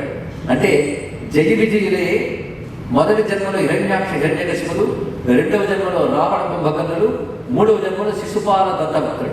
అదే రాజసూయంలో శిశుపాలుడు పని అయిపోయింది. ఆ తర్వాత యుద్ధంలో దంతభక్తుడు పని అయిపోయింది. వాళ్ళ గురించి ఆ మాత్రంగానే మనం తెలుసుకుంటే కాదు, ఇద్దరు దుర్మార్గులు. అందుకే సాల్వుడితో పాటు దంతభక్తుడు మరణించాడు. శిశుపాలుడు అంత పూర్వమే మరణించేవాడు. దీన్ని బట్టి శిశుపాల దంతభక్తుల వధ అవడంతో హిరణ్యాక్ష హిరణ్యకశిపుల నుంచి మొదలైన 3 జన్మలు కూడా పూర్తయ్యాయి. జై విజయులు పూర్తయి మళ్ళీ వారి యొక్క స్వస్థితిని చేరుకున్నారు. దీన్ని బట్టి మనకు తెలుస్తున్నది. అంతేకాదు, శిశుపాల దంతభక్తుల్ని ఆయన అనుగ్రహించిన విశేషమే చాలా అద్భుతం. వారు నిరంతర భగవత్స్మరణ చేసిన వాళ్ళే. దంతభక్తుడే కాదు, శిశుపాలుడు కూడా. అదే శిశుపాలుడు చిన్నప్పటి నుంచి బుద్ధి పనిచేస్తున్న దగ్గర నుంచి ఒకటే పని, కృష్ణుడి గురించి రీసెర్చ్. అంటే ఆయన గురించి ఎలా చెప్పచ్చు, ఆయన గుణాలను కూడా ఎలా దోషాలుగా చూపించవచ్చో పరిశీలించాడు. గుణాలను కూడా దోషాలుగా చూపించడాన్ని అసూయ అంటారు. మహాత్మంలో ఉన్న గుణాలను కూడా దోషాలుగా చూపిస్తారు. లోపల మనం చూస్తూ ఉంటాం. ఒకడంటే పడలేదనుకోండి, వాళ్ళ మంచి కూడా చెడుగా వ్యాఖ్యానిస్తుంటారు. దీన్ని అసూయ అంటారు. అసూయ అనే గుణంతో నిరంతరం కృష్ణస్మరణ చేస్తున్నాడు. ఎవరైనా కనబడితే చాలు, వాళ్ళు ఎత్తినా ఎత్తకపోయినా కృష్ణ ప్రసక్తి ఎత్తి ఆ కృష్ణుడు తిట్టేవాడు. ఎంత యోగమని మనం కూడా స్మరించు. అందుకే శిశుపాలుడు యొక్క తేజస్సు కృష్ణుడికి నమస్కారం చేసి, అంటే శిశుపాలుడు యొక్క సూక్ష్మ దేహము కృష్ణుడికి నమస్కరించి కృష్ణుడు లీనమయ్యాక ఆ సభలో ధర్మరాజు ఆశ్చర్యపోతాడు. ఆశ్చర్యపోయి నారదుడితో అడుగుతాడు. ఆయనకే ఆయన తెలిస్తే, అవును అంత దుర్మార్గుడు కృష్ణుడు ఎలా ఎక్కిమయ్యాడు? నాకు తెలిసి పుట్టి బుద్ధి దగ్గర నుంచి ఆయన కృష్ణ నింద తప్ప మరొకటి చేయలేదు. ఏ విధంగా అతను ధరించాడంటే గొప్ప మాట చెప్తున్నాడు. కామో కంఠక గోపికల్ భయమునను కంసుండు వైరక్రియా సామగ్రి శిశుపాల ముఖ్య నృపతులు సంబంధులి దుష్టులు ప్రేమన్ మీరలు భక్తి నేము ఇది చక్రింగంటి ధాత్రీశ్వర. ఇది భాగవతంలో వస్తుంది ఈ సన్నివేశం. సరిగ్గా ఇదే సన్నివేశం భాగవతంలో వర్ణించేటప్పుడు. కానీ మనం భారతంలో ఉన్నాం కనుక ఆ సన్నివేశాన్ని స్మరించలేదు, కానీ ఆ పద్యాన్ని అక్కడి నుంచి ఇప్పుడు తెచ్చుకున్నాం ఒకసారి. ఎందుకంటే కృష్ణావతార తత్వం అంతా ఒక్క పద్యంలో చెప్పాడు ఇక్కడ నారద మహర్షి. కామోత్కంఠక గోపికలు భయమునను కంసుండు వైరక్రియా సామగ్రి శిశుపాల ముఖ్య నృపతులు సంబంధులై దుష్టులు ప్రేమను మీరను భక్తిని మేము ఇది చక్రం గట్టిని. మొత్తం కృష్ణావతార రహస్యం ఈ పద్యంలో ఉంటుంది. ఒక్కొక్కరు ఒక్కొక్క భావంతో కృష్ణుని ఆశ్రయించారు. ఇక్కడ ఇంకే అవతారం గురించి చెప్పలేదు. అన్ని కృష్ణావతార సంబంధమైన అంశములే నారద వారు ప్రస్తావన చేశారు. ఇక్కడ కృష్ణావతారంలో ఆయన ఆశ్రయించిన వారు ఒక్కొక్కరు ఒక్కొక్క భావంతో ఉన్నారు. కృష్ణుడు వీరిలో ఏ భావంతో ప్రవర్తించాడు ఇది తెలుసుకోవాలి. వారి భావాలు ఇక్కడ చెప్పారు, కానీ కృష్ణుడికి ఏ భావం ఉంది, ఎవరి పట్ల ఏ భావం ఉంది అంటే ఆయన ఎవరి పట్ల ఏ భావం లేదు, ఆయన భావాన్ని. కానీ ఎవరు ఏ భావంతో ఆశ్రయిస్తారో వారిని ఆ భావంతో అనుకరిస్తాడే కానీ ఆ భావం ఆయనకు ఉండదు. అందుకే కృష్ణుడికి ఆ భావదోషాలు ఏమి అంటాం అది తెలుసుకోవాలి. ఇక్కడ మనం ఒక వాహనం తీసుకుని ఒక ఇంటి దగ్గరికి వెళ్తాం. ఎంతవరకు ఇంటి వరకే వాహనం, ఇంట్లోకి వాహనం కాదు. అలాగే ఒక్కొక్క జీవుడు వాడి జీవరక్షణ నుంచి ఒక భావాన్ని ఒక వాహికగా తీసుకుని భగవంతుడి దగ్గరికి వెళ్తాడు. కానీ భగవంతుడికి వెళ్ళేటప్పుడు భావం అనే వాహనాన్ని వదిలి వెళ్ళిపోతాడు. అది తెలుసుకోవచ్చు ఇక్కడ. అందుకే ఆ భావదోషాలని అంటే భావాతీతుడు భగవంతుడు. ఎవరు ఏ భావంతో ఆశ్రయిస్తే వారిని అలా అనుగ్రహించారంటే ఎవరి పట్ల ఏ భావం లేని వాడికి. ఈ మాట గీతలో స్వామి చెప్పినటువంటి తత్వం మనకు గోచరిస్తాయి. ఏ యథా ప్రపంచంతే తాంస్తథైవ భజామ్యహం మమ వర్మాను వర్తంతే మనుష్యా పార్థ సర్వశః. అందుకు ఒక్కొక్కరు ఒక్కొక్క భావంతో ఆశ్రయించారు. ఇలా మనకు కూడా భగవంతుడి పట్ల ఏదో భావం ఉంది కదా, మనం ముక్తి పొందేస్తామన్నమాట. పొందము అని మళ్ళీ చెప్తున్నాడు. ఎలాంటి వారు పొందుతారంటే వెంటనే మరో మాట అన్నారు అక్కడ పోతలు గారు, ఎట్లయినా ఉద్దామధ్యాన గరిష్ఠుడైన హరిచంద్రత్వచ్చు ధాత్రీశ్వర. అక్కడ పెట్టేటి కీలకాయ. అంటే పోతలు గారు కేవలం అనువాదకుడు కాదు, మహర్షి సమానుడు, యోగి. అందుకే మాట్లాడగలిగాడు. ఏమని? ఉద్దామధ్యాన గరిష్ఠుడైన. భావం ఉంటే సరిపోదండి, భావం ఉద్దామం అవ్వాలి, అది ధ్యానం కావాలి, అది గరిష్టం కావాలి. 3 ఉండాలి. ఉద్దామం అంటే గొప్పగా ఉండాలి. అంటే భావం ఏదో అలా వచ్చి అలా వెళ్ళిపడుతారు. ఇప్పుడు భగవద్వేషులు చాలా మంది ఉన్నారు. వీళ్ళందరూ ముక్తి పొందిపోతారా? పొందరు. మరి శిశుపాలుడు పొందేడు, కంసుడు పొందేడు అంటే కంసుడు భయం, శిశుపాలుడు ద్వేషం. ఈ రెండింటి చేత వాళ్ళు అది తీవ్రంగా పెంచుకున్నారు. మామూలుగా కాదు, తీవ్రమైపోయింది వాళ్ళు. నిద్ర, మెలకువ, ప్రతి స్థితిలో కూడా వారికి అభావమే ఉంది. అది ఉద్దామం. అంతే కదా, బుద్ధి ఎప్పుడు దాని మీద ఫోకస్డ్గా ఉంది, అది ధ్యానం. అది చాలా దృఢంగా ఉంది, అది గరిష్ట. అది ఉద్దామధ్యాన గరిష్ఠుడైన హరిచందన్వచ్చు. ఇది తెలుసుకోగలిగితే అటువంటి అంశములు భాగవతంలో, భారతంలో కీలక. కృష్ణావతారం అర్థం చేసుకోవడానికి మొత్తానికి దత్తభక్తుడు కూడా ముక్తి పొందిన తర్వాత మనం వాళ్ళిద్దరినీ కలుపుకుని శ్లోకాన్ని లేదా ఈ పద్యాన్ని మనం చెప్పుకోవడం జరిగింది. ఈ విధంగా వివరించి నేను ఆ యుద్ధంలో చాలా దూరం వెళ్లాల్సి వచ్చింది కనుక ఆ సమయంలో అక్కడ లేను అని చెప్పి అటుపై అక్కడున్న సుభద్ర అభిమన్యుల్ని తనతో తీసుకుని ద్వారకి వెళ్ళాడు కృష్ణ పరమాత్మ. ఆ తర్వాత అరణ్యవాసం చాలా ఉంది. కానీ కృష్ణ పరమాత్మ అక్కడక్కడే వస్తాడు. మరి అరణ్యవాసం ఎక్కువ రాడు, కానీ ఎక్కువ రాడు, కానీ కృష్ణుడు వచ్చినట్టే లెక్క. ఎలాగంటే కృష్ణాశ్రితుల పట్ల ఋషులకి గొప్ప ప్రేమ ఉంటుంది. ఎవరు భగవద్భక్తులో వారి పట్ల మహాత్ములకి వాత్సల్యం ఉంటుంది. ఈ మాట గుర్తుపెట్టుకోవాలి. అదే భగవంతుడిని ఆశ్రయిస్తే దేవతలు ఋషులు కూడా ఆశ్రయించిన వాడిని రక్షిస్తారు. అది గొప్ప అంశం. అది ఋషులు ఎప్పటికప్పుడు వస్తున్నారు ధర్మరాజవుతులు. ఎందుకంటే అలా పరాభవింపబడి అరణ్యాలకు వెళ్ళడం సామాన్యమైన అంశం కాదండి. ఏదో అడవులకు వెళ్ళారు అనుకుంటాం, కానీ సమస్త భూమండలానికి చక్రవర్తి, అందరి రాజుల చేత మన్నలను పొందినవాడు, అన్నీ వదులుకుని ఏమీ లేని వాళ్ళ అరణ్యానికి వెళ్ళాడు. ఇలాంటి కథలు వింటూనే కాసింత కష్టాలకు బెంబేలెత్తిపోవడం అనేటువంటి దౌర్భాగ్యం తగ్గుతుంది. అందుకే ఇలాంటి వాళ్ళ కథలు వింటే ధర్మరాజు ఎక్కడ ఏకరువు పెట్టలేదు, ఎంత దృఢంగా ఉన్నాడు గమనించుకోవాలి. ద్రౌపది కూడా ఎక్కడ ఎడుతూ కూర్చోలే, అమ్మగారు చోటు చెప్పుకుంది అంతే. అది కూడా చేయాల్సిన కర్తవ్యం గురించి. అంతేగాని కర్తవ్యం చేయాలి, సెల్ఫ్ పిటీ పనికిరాదు, బాగా గుర్తుపెట్టుకోవాలి. కానీ అటువంటి మానసిక స్థితిలో ఏమాత్రం అలాంటిది మొలకెత్తినా కూడా ధర్మరాజు తనకున్న వివేకంతోనే నిగ్రహించుకోగలుగుతున్నాడు. వివేకం కూడా పనిచేయని పరిస్థితి వస్తే ఋషులు వచ్చిన మాటలతో నిగ్రహించుకుంటున్నాడు. ఇది గమనించవలసిన అంశం. అందుకే భారత రామాయణాన్ని చదివినప్పుడు సుఖంగా బ్రతకాలనే తాపత్రయం, కష్టాలు తొలగించుకోవాలనే తాపత్రయం కంటే ధర్మంగా బ్రతకాలి, దైవాన్ని ఆశ్రయించాలనే దృఢత్వం ప్రతి వారికి కలగాలి. ఈ రెండింటి నుంచి నేర్చుకోవాల్సిందని ప్రధానమైన అంశం. ఇక్కడ మహానుభావుడు భక్తులకు అనేక మంది మహర్షులు వస్తున్నారు. ఒకసారి బృహదస్సుడు వచ్చాడు, మార్కండేయుడు 2 పర్యాయాలు వస్తారు. మార్కండేయ ధర్మరాజు సంభాషణలే చాలా విస్తారంగా ఉంటాయి. వారి మాటల్లోంచి అనేక రకాలైన అంశములు బయటకు వస్తాయి. ఇది విశేషమైన అంశం. ఆ మార్కండేయుడు మొదటిసారి వచ్చినప్పుడు తాను వచ్చి కొన్ని విషయాలు చెప్పి వెళ్తాడు. ఆ తర్వాత వ్యాస భగవానుడు కృష్ణుని ఆదేశం మేరకు వచ్చి ప్రతిస్మృతి అని ఒక విద్యనిస్తాడు. అది ఒక మంత్ర విద్య. ఆ మంత్ర విద్య ధర్మరాజు స్వీకరించి దాని అర్జునుడికి ఉపదేశిస్తాడు. ఎందుకంటే అన్న ద్వారా తమ్ముడికి, తండ్రి ద్వారా పుత్రుడికి, భర్త ద్వారా భార్యకి మంత్రం వెళ్ళడం సత్సంప్రదాయం. ఆ విధంగా ఉపదేశిస్తాడు. ఆ ఉపాసనతో అతను శివుని ఆశ్రయించి తపస్సును ఆచరించి పాశుపతాస్త్ర సిద్ధిని పొంది శివుని శరీరం తనకు తగలడం చేత, అంటే ఆదికిరాత బుద్ధిగా వచ్చిన శివుని యొక్క దివ్యదేహం తనకు తగలడం చేత తన శరీరంలో దివ్యత్వం సంపాదించుకుని దివ్యమైన స్వర్గలోకానికి కూడా వెళ్ళగలుగుతాడు అర్జునుడు. అక్కడ బహుకాలం ఉంటాడు. అది కృష్ణానుగ్రహం వల్ల లభించిన ఒక తపశక్తి. దీన్ని బట్టి గమనించవలసిన అంశం ఏంటంటే అరణ్యవాసం వారికి తపకాలం. విద్యల ద్వారా, తపస్సు ద్వారా బలోపేతులయ్యారు వాళ్ళు. ఎందుకంటే జరగబోయే ఒక లోకక్షేమం కోసం జరగబోయే మహాసంగ్రామంలో భీష్మద్రోణాదులను ఎదుర్కోవాలంటే దానికి దగ్గర తపశక్తి కావాలి. ఆ తపశక్తి ప్రోధి చేసుకోవడానికి, అధర్మాన్ని దెబ్బతీయడానికి ధర్మ వీరుడికి తపశక్తి కావాలి కనుక ఆ తపశక్తి ప్రోధి చేసుకోవడానికి అనువైన కాలమే అరణ్యవాసం. ఇది గమనించుకోవాల్సిన అంశం. అందుకే వాళ్ళు ఎలా కాలం గడిపారో మనం పరిశీలించాలి. భోగాలతో మునిగిపోయాడు దుర్యోధనుడు.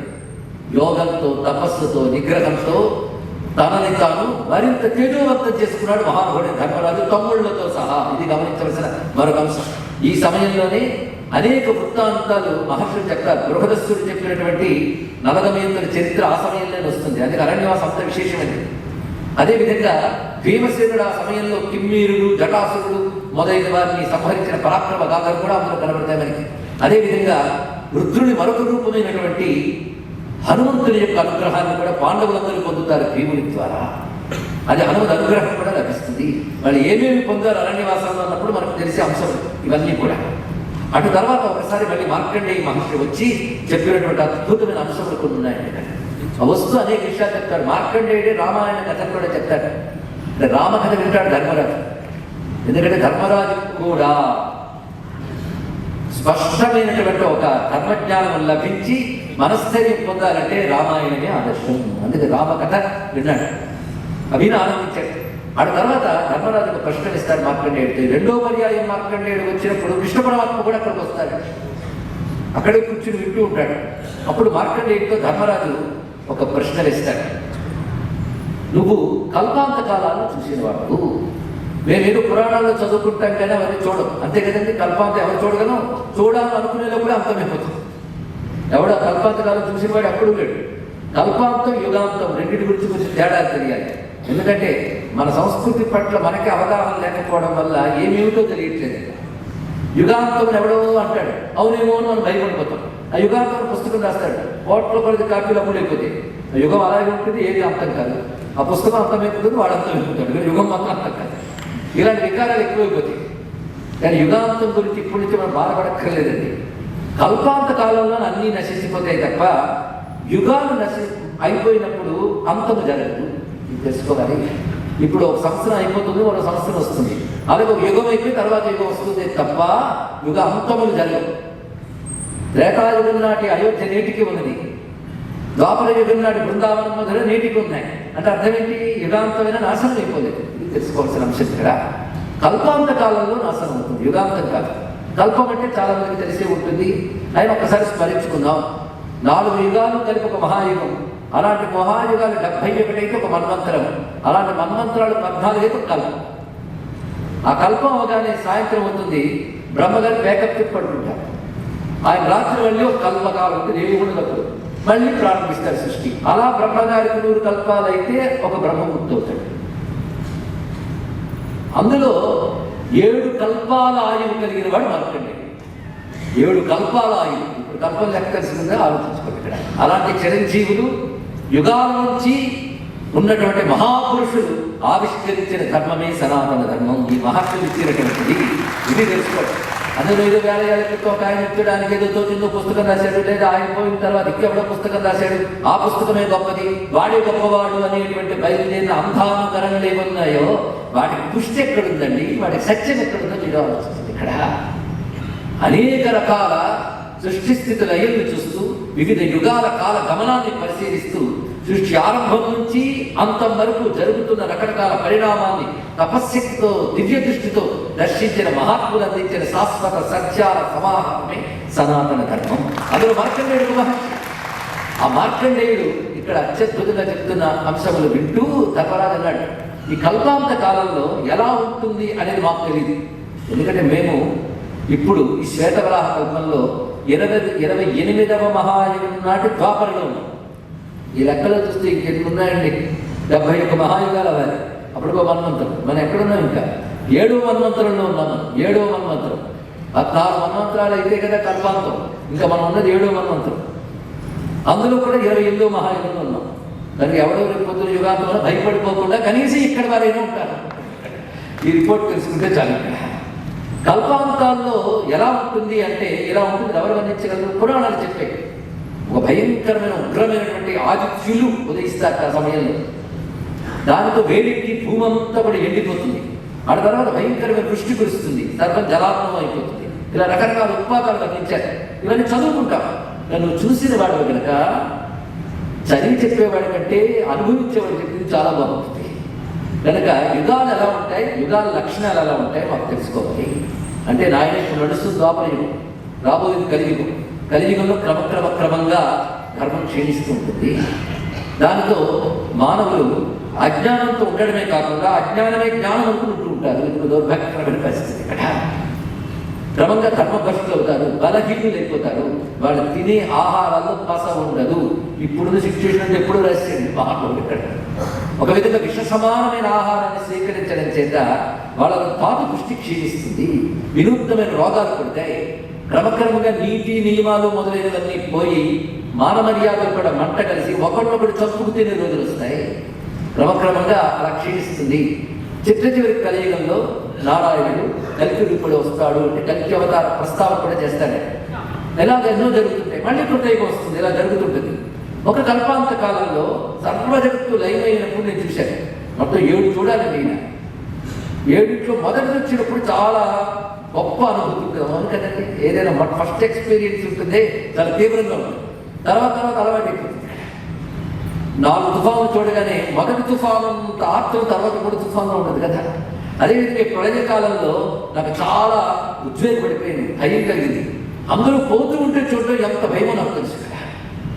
మనం అనుకుంటే ఎక్కువ కాలం ఉండాలి, మనం ఉంటే సరిపోతుందా? మన చుట్టూ మన వాళ్ళు అనుకున్న వాళ్ళందరూ పోతూ భయంకరమైన మార్పులు జరుగుతుంటే తట్టుకోవడం కష్టం.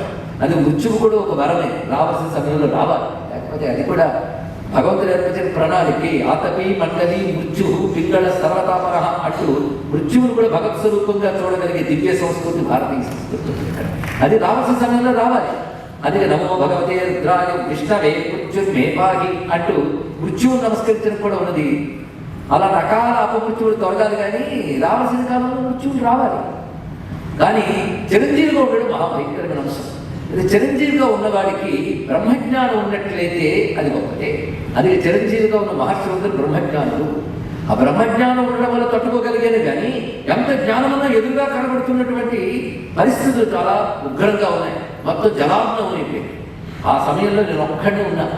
అప్పుడున్న చీకటి ఇలాంటిదని కూడా వర్ణించాను, అలా ఉన్నది.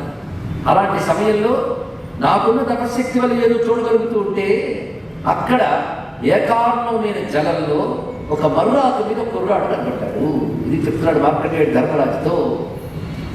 తెప్పగ మర్రాకు మీద తేలాడువాడు ఎప్పుడు లోకములెల్ల ఏలేటివాడు అన్నమయ్య వర్ణించి తీశాను. తెప్పగ మర్రాకు మీద తేలాడువాడు, మర్రాకు మీద కుర్రాడు కనబడ్డాడు. కరారవిందేన పదారవిందం ముఖారవిందే వినివేశయంతం వటస్య పత్రస్య పుటేశయానం బాలం ముకుందం మనసాస్మరామి అంటే కృష్ణుడు ఎప్పటివాడు చూడండి. ఈ కథ సృష్టి ఏర్పడక ముందు, అంటే ఒక సృష్టి పూర్తయిపోయి మరొక సృష్టి ఏర్పడక ముందు ఉన్నటువంటి పరిస్థితి. సర్వం జలమయమైన పరిస్థితుల్లో ఆయన కనబడ్డాడు. ఆ కనబడగానే ఆశ్చర్యపోయాడు. అది బాలరూపంలో కనబడ్డాడు. ఏమిటి, ఆయన కూడా బుద్ధ రూపంలో కనబడవచ్చుగా? బాలరూపంలో కనబడ్డంలో ఆంతర్యం ఏమిటి అంటే, ఎంత జరుగుతున్నప్పుడు పిల్లాన్ని నేనే ధైర్యంగా ఉన్నాను, పెద్దాడి వెంటనే భయపడతా అన్నట్టు అలా కనబడ్డాడు. వీడు చూశాడు, ఏదో తెలుస్తుంది ఋషిహృదయానికి. 2 చేతులు ఎత్తి నమస్కారం చేసుకున్నాడు. ఎంత అందమైన రూపం! ఆ వటభద్రం మీద హస్తమనే పద్మంతో పాదమనే పద్మాన్ని పట్టుకుని ముఖమనే పద్మంలో పెట్టుకుంటున్న కృష్ణుడు చూశాడు. చూసి నమస్కరిస్తూ ఎవరు నువ్వుని అడగలేదు, ఆశ్చర్యంగా చూస్తున్నాడు. అప్పుడు ఆయన భయపడ్డావా తాత అని అడిగాడు. ఆయన నమస్కరిస్తూ నిలబడ్డాడు. ఇలా రా అనే చేత అలా అన్నాడు.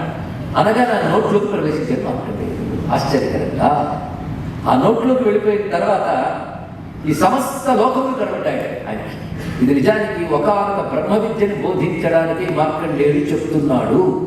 వేదాంతం బ్రహ్మ విద్య అంటేనే కొందరు పడదు. అటువంటి వారికి ఇది రుచిస్తుందో లేదో తెలియదు, కానీ బ్రహ్మ విద్య కోసం చెప్తున్నాడు. అంటే జగత్తు ఉందా లేదా అని ఎవరు నిర్ధారించలేదు. అదే జగత్ మిథ్య అని గట్టిగా ఆలోచిస్తే తెలుస్తుంది. ఒక్కొక్కరికి ఒక్కొక్కలా కనబడుతుంది. ఎన్ని రకాల పరిణామాలు ఇవాళ ఉన్నట్టు రేపు ఉండదు. పరిణామపేసరమైన జగత్తుకి పరిణామం లేని భగవంతుడికి ఎంత తేడా!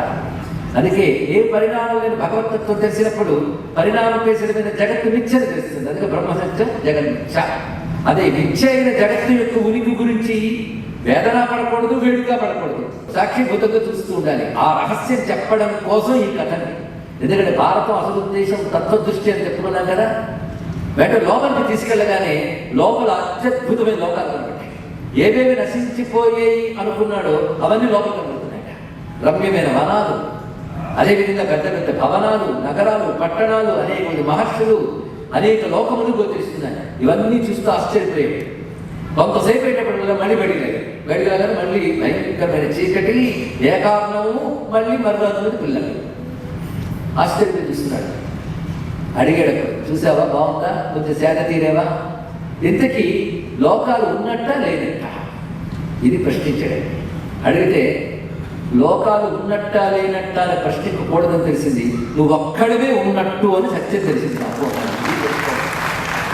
ఎవరి యందు ఈ జగత్తంతా భాషిస్తుందో అతని సత్యం. ఆయన భాషిస్తున్న జగత్తు భాష మాత్రమే. ఇది గమనించవలసిన అంశం ఇక్కడ. అదే భాష మాత్రమైన జగత్తుని కాకుండా ఎవరి ఆధారంగా అది భాషిస్తుందో వాడిని పట్టుకోవాలి. ఇది ప్రధానమైన అంశం ఇక్కడ. అది తత్వజ్ఞానం. అప్పుడు ఆయన చెప్తున్నాడు, ఈ జగత్తంతా నా మాయాశక్తి చేత నేను కల్పన చేసుకుంటాను. ఒక పది జగముల వెలినిది, ఒక పది లోపలికి కొనుచు ఉభయముతానై అని వర్ణించినట్టుగా జగత్తును నాకు వ్యక్తపరుస్తాను, తిరిగి నాలోనే లీనం చేసుకుంటాను. ఇక్కడ కానీ వ్యక్తమై లీనమయ్యే జగత్తు గురించి పెద్దలు ఎందుకు వర్ణిస్తారంటే, సృష్టి వైభవం వర్ణించడం గురించి చెప్పట్టు. ఎందుకు సృష్టి స్థితులైన వర్ణిస్తారంటే, సృష్టి స్థితులైన ఎవరిని ఆధారంగా చేసుకుంటున్నాయో వాడిని చెప్పడం కోసం చెప్తారు. ఇది తెలుసుకోవాలి. విశ్వం ఎందుకయ్యా ఉంది అంటే విష్ణువుని గుర్తు చేయడానికి. విశ్వాన్ని చూసిన ప్రతి వారు తెలుసుకోవాల్సింది ఏంటంటే, ఇంత విశ్వం ఎలా నడుస్తుంది అనే ప్రశ్న వేయగానే విష్ణువు గుర్తు రావాలి. ఆ విష్ణువు విశ్వానికి దూరంగా ఉండి చేయట్లేదు, విశ్వవ్యాపకుడైనాడు. విశ్వవ్యాపకుడైనప్పుడు విశ్వాన్ని వేరుగా ఉందా? విశ్వంలో ఉన్నాడంటే మన ఇల్లు కట్టుకుని గదిలో దూరినట్టు దూరలేదండి. ఆయన విశ్వమంతా తానే ఉన్నాడు. విశ్వమంతా తానే అయినప్పుడు ఆయన తప్ప విశ్వం మనకు కనబడుతుంది. విశ్వం భగవత్ స్వరూపమైన మనకి పరమాత్మ తెలియకుండా విశ్వమే తెలుస్తుంది. అది అజ్ఞానం. అజ్ఞానం తొలగిన కాడికి విష్ణువే తెలుస్తాడు. విష్ణువు తెలిస్తే మీరు విశ్వం కనబడదు, విశ్వం విష్ణువుగానే కనబడుతుంది. ఇది రహస్యం అండి. ఇంత బోధ చేశాడు భగవాను. బోధ చేస్తూ ఈ సృష్ట్యాలయం ఎటువంటి స్థితి ఉంటుంది, పరమాత్మ సంకల్పం చేత ఏ విధంగా కలుగుతుంది, ఈ పంచభూతాలు ఎలా ప్రకటింపబడతాయి, సర్వజీవులు వారి వారి కర్మల్ని అనుసరించి ఎలా వ్యక్తమవుతారో చెప్తూ, ఈ లోకం నడవడానికి ఒక ధర్మ పద్ధతి ఏర్పాటు కావాలి. ఆ ధర్మ పద్ధతి నేను మొట్టమొదటి వేద రూపంగా బ్రహ్మదేవుడికి అందించాను. ఆ బ్రహ్మదేవుడి ద్వారా ధర్మము లోకంలో వ్యాపించి ఈ ధర్మం నిలపడానికి ఉత్తమమైన పురుషులు ఆవిర్భవించారు. కానీ కాలగతిలో క్రమంగా రాజస తామస గుణాలు పెరిగి అధర్మం వ్యాప్తి చెందినప్పుడు, ధర్మం క్షీణించినప్పుడు దేవతలు బ్రహ్మదేవుడు కూడా దాన్ని సవరించలేని కాలంలో మళ్ళీ వాళ్ళని ప్రార్థిస్తారు. అప్పుడు నేను అవతరిస్తాను. ఇలా అవతరించినవి చాలా ఉన్నాయి. మొట్టమొదటిగా శ్వేతవరాహమూర్తిగా ఆవిర్భవించి నేను తదనంతరం అనేక రకాల అవతారాలు ధరించి వచ్చాను అంటే తన అవతారాలు తానే చెప్తున్నాడు. ఇప్పటి వరకు క్లుప్తంగా చెప్పుకున్నది ఎంత ముఖ్యమైన అంశమో సహృదయులు గమనించురుగాక. ఈ జగత్ పూర్వం ఎలా ఉన్నది, జగతి ఎలా ఏర్పడింది, జగతి పూర్వమే ఉన్న నారాయణుడు జగతిలో ధర్మరక్షణకి ఎన్నెన్నో అవతారాలు ధరించాడు. ఒక్కొక్క అవతారం యొక్క ప్రయోజనం ఏమిటి, ఇవన్నీ తానే చెప్తున్నాడు. చెప్పి అలా వివిధ అవతారాలు ధరిస్తాను అని నాకు వివరించాడు. అలాగా కృష్ణుడు మర్రాకు మీద బోధించినటువంటి జ్ఞానానికి పేరు నారాయణీయం. ఇది మహాభారతంలో అరణ్య పర్వంలో ఒక ముఖ్యమైన మరొక సన్నివేశం. నిన్న భీష్ముడు చెప్పిన కృష్ణ కథ తర్వాత మళ్ళీ విజ్ఞులైన వారు మననం చేయవలసిన, అధ్యయనం చేయవలసిన గొప్ప గ్రంథం ఈ నారాయణీయం. నారాయణీయం అంటే నారాయణ సంబంధమైన జ్ఞానం. దానికి నారాయణీయం అని పేరు. ఈ నారాయణీయం చాలా అత్యద్భుతమైన విషయం. ఎవరు బోధించారు? కృష్ణుడు మార్కండేయుడు చెప్తున్నాడు. ఎవరు? నారాయణుడే నారాయణీయం చెప్పాడు. ఇంకంత గొప్ప ఉన్నదండి. ఇక్కడ ఆయనే చెప్తున్నాడు. ఇక్కడ విశేషం ఆయన అంటాడు, నన్ను నారాయణుడు అంటారు అని అంటాడు. ఎందుకంటారు అంటే జగత్తంతా జలమయమైనప్పుడు నేనున్నాను. ఏమీలు అన్ని జలమయమైపోయి దానిలో నేనున్నాను. నారం అంటే జలం అని అర్థం. నారం నీరం అన్న జలం. అలాంటి జలమును అయనముగా చోటుగా చేసుకుని నేనున్నాను కనుక నన్ను నారాయణుడు అంటారు. ఇది నారాయణ శబ్దాలు అంటారు. అంతేకాదు తర్వాత జగత్తు ఏర్పడినప్పుడు కూడా నా పేరు నారాయణుడే. అప్పుడు నారం అనే శబ్దానికి అర్థం మారుతుంది. నారం అంటే నరాణం సమూహ అని అర్థం. నరుల సమూహము నారం. నరులంటే జీవులు. సర్వజీవులను కలిపి ఒక్క మాటలో చెప్పాలంటే నారం. సర్వజీవుల్లో నేను ఉన్నానుగా కనుక సర్వజీవుల హృదయాలే నా చోటుగా చేసుకుని ఉన్నాను కనుక అయ్యనం అంటే చోటు. సర్వజీవుల హృదయాలే చోటుగా చేసుకున్నాను కనుక నన్ను నారాయణుడు అంటారు అన్నారు. ఇది నారాయణ నామానికి రెండు వైపులో ఉన్న అర్థం అండి. ఈ అర్థం చేసి నారాయణ అంటే ఎంత ఆనందం కలుగుతుంది. నారాయణ నీ నామన్న గతిక కోరికలు మాకు కొనసాగుతున్నది అన్నమయ్య ఎంత ఆనందంతో అన్నాడో అప్పుడు గుర్తుకొస్తుంది. అందుకే నమో నారాయణాయ సమధికానందాయ సర్వేశ్వరాయ నారాయణతే నమో నమో భవ నారద సంత నమో నమో. అర్థం తెలియకుండా ఊరికి అనడం కాదండి, అర్థం తెలిసినప్పుడు ఆనందంతో గ్రహించాలి. అప్పుడు ఒక్క పేరులో కూడా ఇంత జ్ఞానం కలిగిన సనాతన ధర్మంలో పుట్టినందుకు మనం గ్రహిస్తాం. సృష్టికి పూర్వం ధర్మనందున్నాడు కనుక నారాయణుడు, సృష్టి యొక్క సర్వజీవుల్లో అంతర్యామిగా ఉన్నవాడు కనుక నారాయణుడు. ఆయనే ఉన్నాడు కనుక ఆయన ఉన్నాడని తెలుసుకుంటే తెలుసుకున్న వాళ్ళని రక్షిస్తాడు కనుక నారాయణుడు. కనుక నారాయణ అన్న ప్రతిసారి మనందరిలో ఉన్నవాడు ఆయనే అన్న ధైర్యం కలుగుతుంది. ఆయన ఉన్నాడు అని అనిపించగానే వెంటనే రక్షణ రాదండి. అది నారాయణ నామం అంత గొప్పది. అది మహాత్ములు ఎల్లవేళలా నారాయణ నామాన్ని అంత చక్కగా పలుకుతుంటారు. అటువంటి నారాయణుడే స్వయంగా ఈ వృత్తాంతాన్ని నాకు చెప్పాడు అని మార్కండేయుడు ప్రళయ కాలంలో ఎలా ఉంటుందో చక్కగా వివరించి చెప్పాడు. కనుక ధర్మరాజా, ఈ సృష్టి కలగడం, పెరగడం, తొలగడం వీటి గురించి పెద్ద చర్చ చేయకూడదు. వస్తూ ఉంటే పోతూ ఉంటాయి. అంతేగాని సృష్టిలో కూడా ఒక్కొక్క విధంగా కనిపిస్తుంది సృష్టి. ఏం చేస్తాం? ఒక మహావిషయం జరుగుతున్నప్పుడు ఒకరు ఆనందంగా వింటారు, ఒకరు తమోగుణం చేత నిద్రలో వెళ్ళిపోతారు, ఇంకోటి విసుక్కుంటాడు. విషయం మాత్రం అదే. 3 లక్షణాల వాళ్ళు ఉంటారు కదా, అది ప్రపంచం కూడా ఒక్కొక్కలా కనబడుతుంది. కానీ ఇక్కడ గమనించవలసినది రకరకాలుగా పెరిగి కలిగి నశించే సృష్టి గురించి ఆలోచించకూడదు. ఇవన్నీ ఎవరి వల్ల కలుగుతున్నాయో వాడి గురించి ఆలోచించాలి. అది తెలుసుకోవాల్సింది. అందుకే నిరంతర నారాయణ స్పృహతో ఉండాలంటూ నారాయణీయాన్ని బోధించాడు ఎవరు? మార్కండేయుడు. ఇలా నాకు నారాయణుడు చెప్పాడు అని మార్కండేయుడు ధర్మరాజుతో చెప్పాడు. ఇక్కడ ఈ కథ ఎవరి కథ? నారాయణుడి కథ అని చెప్తూ ఒక మాట అంటున్నాడు. అద్భుతంగా మార్కండేయుడు చెప్పిన మాట. యస్స దేవో మయా దృష్టః పురా పద్మాయతి క్షణః సయేష పురుష వ్యగ్రహ సంబంధితే జనార్దన. అప్పుడు నాకు ఆ ప్రళయకాలంలో జలాల మీద మర్రాగ మీద తేలాడుతూ ఏ మహానుభావుడు కనబడ్డాడో ఆ మహానుభావుడు పురుషోత్తముడు నీకు బంధువై ఇక్కడ కూర్చున్నాడయ్యా అని నమస్కారం చేసి అంటున్నప్పుడు మార్కండేయుని కనులు నీళ్లతో నిండిపోయే. ఈయన ఎవరనుకున్నావు? దగ్గర కనబడి బాబాను స్నేహితుడిగాను కనబడుతూ ఉంటే తెలియదు తత్వం. ఏం చేస్తాము? మామూలు మనుషులు తిరుగుతుంటే మామూలు వాళ్ళు అనుకుంటున్నారేమో అని బాధ ఋషికి. అందుకే ఏష ధాత విధాత సంహర్త చైవ శాశ్వత శ్రీవత్సరక్ష గోవింద ప్రజాపతి పతి ప్రభు. ఈయన ధాత విధాత. ధాత అంటే సృష్టికర్త, విధాత అంటే సృష్టి విధానముని ఏర్పరిచిన వాడు. అంతేకాదు సంహర్త చైవ శాశ్వత, సృష్టిని కలిగించాడు కనుక ధాత. సృష్టి యొక్క విధానాన్ని ఏర్పరిచాడు కనుక విధాత. సృష్టిలో ఒక సిస్టమ్ ఉందండి. అగ్ని కాలుస్తుంది, గాలి వీచుతుంది, కళ్ళు చూస్తాయి, కాళ్ళు నడుస్తాయి. ఇది మీరు నేను ఏర్పరిచే సిస్టమ్ కాదు, భగవాన్ని ఏర్పరిచే విధానం. ఆ విధానం పేరు సిస్టమ్ మనం లోకంలో అంటున్నాం. ఆ విధానాన్ని ఏర్పరిచిన వాడే విధాత. కనుక దాత విధాత. అంతేకాదు సంహర్త, సర్వ జగత్తులు లయం చేసుకుంటాడు. ప్రపంచానికి సృష్టి స్థితిలో అయింది కానీ ఆయన లేవు కదా. అది ఆయన శాశ్వత. ఆయనే శ్రీవత్సవక్ష, శ్రీవత్స లాంఛనుడు, గోవిందుడు. ఇక్కడ గోవింద శబ్దం మళ్ళీ వాడబడుతుందండి. నేను ద్రౌపదీదేవి గోవిందా అన్నది, ఇవాళ మార్కండేయుడు గోవిందా అన్నాడు.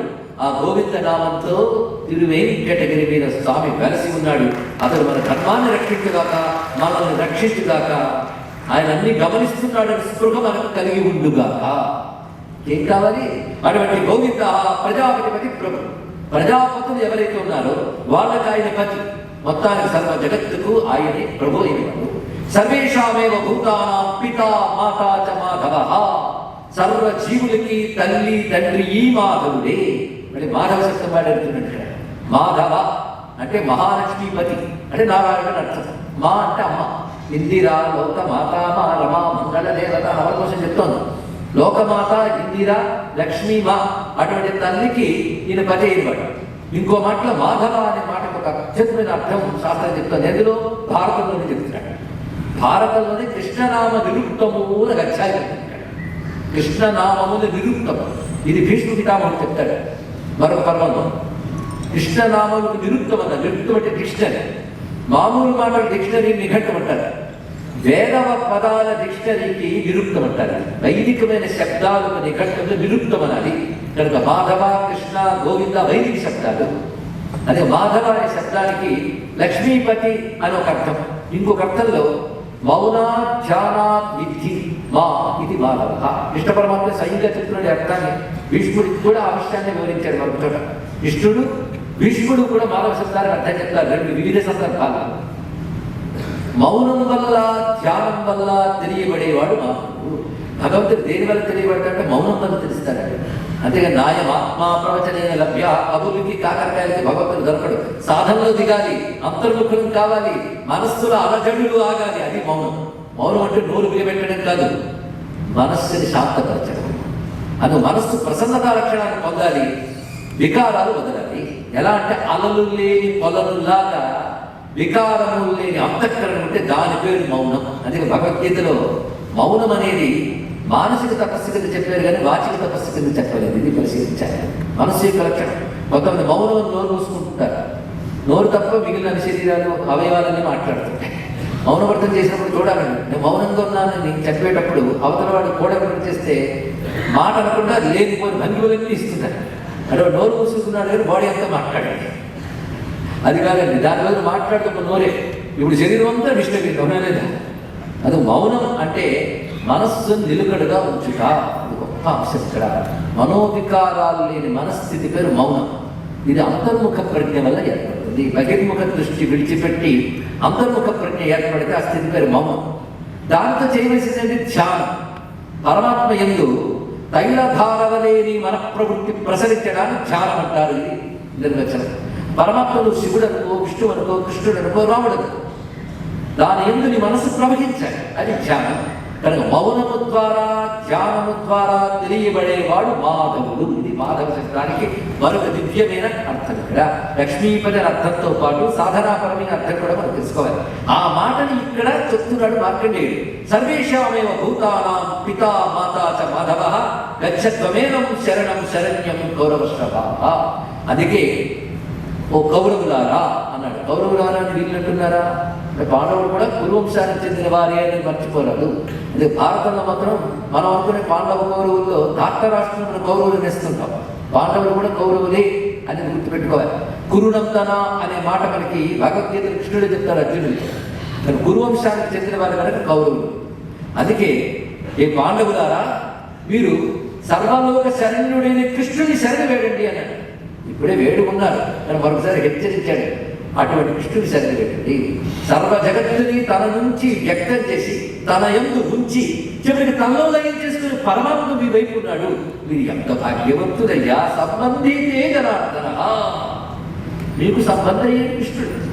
ఋషులందరికీ ఒక అందమైన అసూయిందండి. నేను అందమైన అన్నాను. ఋషులకు అసూయిందని నేను అన్నాను ప్రచారం చేయకండి దయచేసి.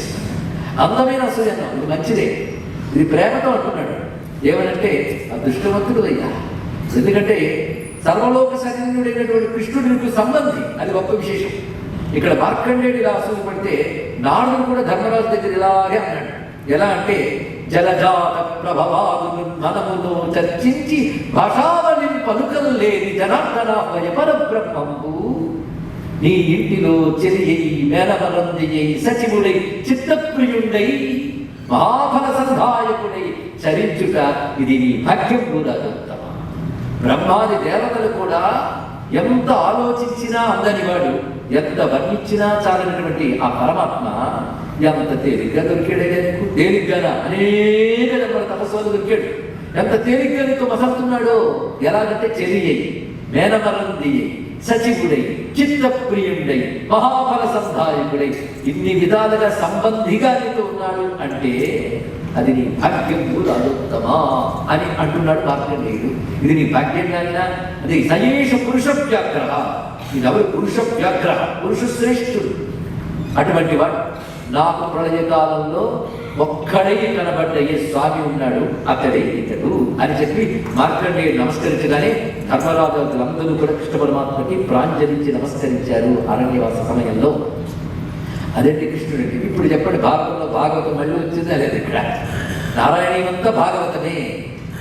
నారాయణుడికి సంబంధించింది నారాయణీయం, భగవంతుడికి సంబంధించింది భాగవతం. భగవంతుడి నారాయణుడు కనుక నారాయణీయమే భాగవతం. ఇది భారతంలో మరొక భాగవతం. నిన్న భీష్ముడి చెప్పిన భాగవతంతో పాటు దీన్ని కూడా కలబోసుకోవాలి. ఇది రమ్యమైనటువంటి ఘట్టం. ఇలాంటి సూక్ష్మమైన ఘట్టాలు వదిలేసి కేవలం యుద్ధ ఘట్టాలు, జోద ఘట్టాలు విడివైపే వెళ్ళడం వల్ల భారతం యొక్క అసలు స్వరూపం తెలియకుండా పోతుంది ఇక్కడ. అందుకే ఇక్కడ ఈ రహస్యం గమనించుకోవాలి. ఇక్కడ అప్పుడు అంటున్న మాటని తిక్కన గారు ఎంత అందంగా అందించారో మనం పరిశీలించాలి. ఇక్కడ నా కమ్మై పడసూపే మన్నించాలి. తిక్కన గారి నన్నయ్య గారికి వచ్చింది. నా కమ్మై పడసూపే తాను కృపతో నాడందు నేడీయడం నీకు గాలిని చుట్టమై సచివుడై నెయ్యంబునయ్యున్న పుణ్యాకారు కమలాయటాక్షు కరుణయికాయత్తు అత్యుత్తమ శ్లోకం కృష్ణుని కంటి నా సుకృతములు శోభిల్లె పక్వములై. అప్పుడెప్పుడో మరణాన్ని చూసేది ముడిసిపోతున్నాను, ఇప్పుడు ఇలా చూసినందుకు మరింత ఆనందిస్తున్నాను. ఈ పద్మాక్షుడైన కృష్ణ పరమాత్మని ఏదో నన్నయ్య గారి శైలి. నీకు గాలిని చుట్టమై సచివుడై నెయ్యంబునై, ఇదే శైలి తీసుకుని పోతన గారు చెరిగై మేనమరందిగై సచివుడై చిత్తప్రియుడై. వందలాది కవులకి మార్గదర్శకత్వం వహించినటువంటి ఋషి వంటి నన్నయ్య గారికి ఒక్కసారి నమస్కారం చేస్తున్నాం. మహానుభావుడు ఏమి రచించాడని నన్నయ్య తిక్కన పేర్లు కూడా మర్చిపోవడానికి సిద్ధంగా ఉన్న తెలుగు జాతిని ఒక్కసారి నమస్కారం చేసుకుంటూ విష్ణువులో పడి ఈ ఘట్టం ద్వారా మనకి కృష్ణతత్వం తెలుస్తుంది. భారతంలో కృష్ణతత్వం పాండవులు దీనితో మరింత మురిసిపోయారు. ధర్మరాజు ఆనందించాడు. ఆ తర్వాత అనేక ఘట్టాలు జరుగుతున్నాయి. మన కృష్ణుడి సందర్భంలో చెప్పుకుంటున్నాను కనుక ఒకప్పుడు దుర్వాస మహర్షి ఇచ్చేశాడు. అది ఒక పెద్ద ప్రణాళిక. ధార్తరాష్ట్రుడు చేసినటువంటి కుటిల వ్యూహం యొక్క ప్రణాళిక. ఆయన వచ్చేటప్పటికి మధ్యాహ్న సమయం. అక్షయ పాత్ర తపశ్శక్తి ద్వారా సూర్యుడి నుంచి సంపాదించాడు ధర్మరాజు. అది దేనికోసం? తాను తినడానికి కోసం కాదు. ఇక్కడ ఎలా అడవిలో ఉన్నాం కదా, మంచి మంచి భోజనాలు మిస్ అయిపోతున్నాం, అందుకే అక్షయ పాత్ర దగ్గర పెట్టుకుని ఏది కావాలంటే సంపాదించడానికి కాదు. వాళ్ళు మాత్రం వనవాస ఉచితమైనటువంటి పూర్ణ అల్ప సాత్విక ఆహారం పుచ్చుకునేవారు. కానీ అనేక మంది అతిథి అభ్యాగతులు ఋషులు తమ కోసం యజ్ఞయాగాలు చేయడానికి వచ్చే విప్రుడు వేదవేత్తలు వాళ్ళు ఎందుకు వచ్చారంటే ధర్మాన్ని జయం కలగాలని కట్టుబడి చేస్తూ సాధనలు చేస్తున్నట్ట. అటువంటి వారికి గాను భోజన లోపం లేకుండా ఉండాలని తాను వనవాసానికి వచ్చాడు. కానీ వానప్రస్థుగా రాలేదు. ఎందుకు తెలుసుకోవాలి. వానప్రస్థు వేరు, వనవాసం వేరు.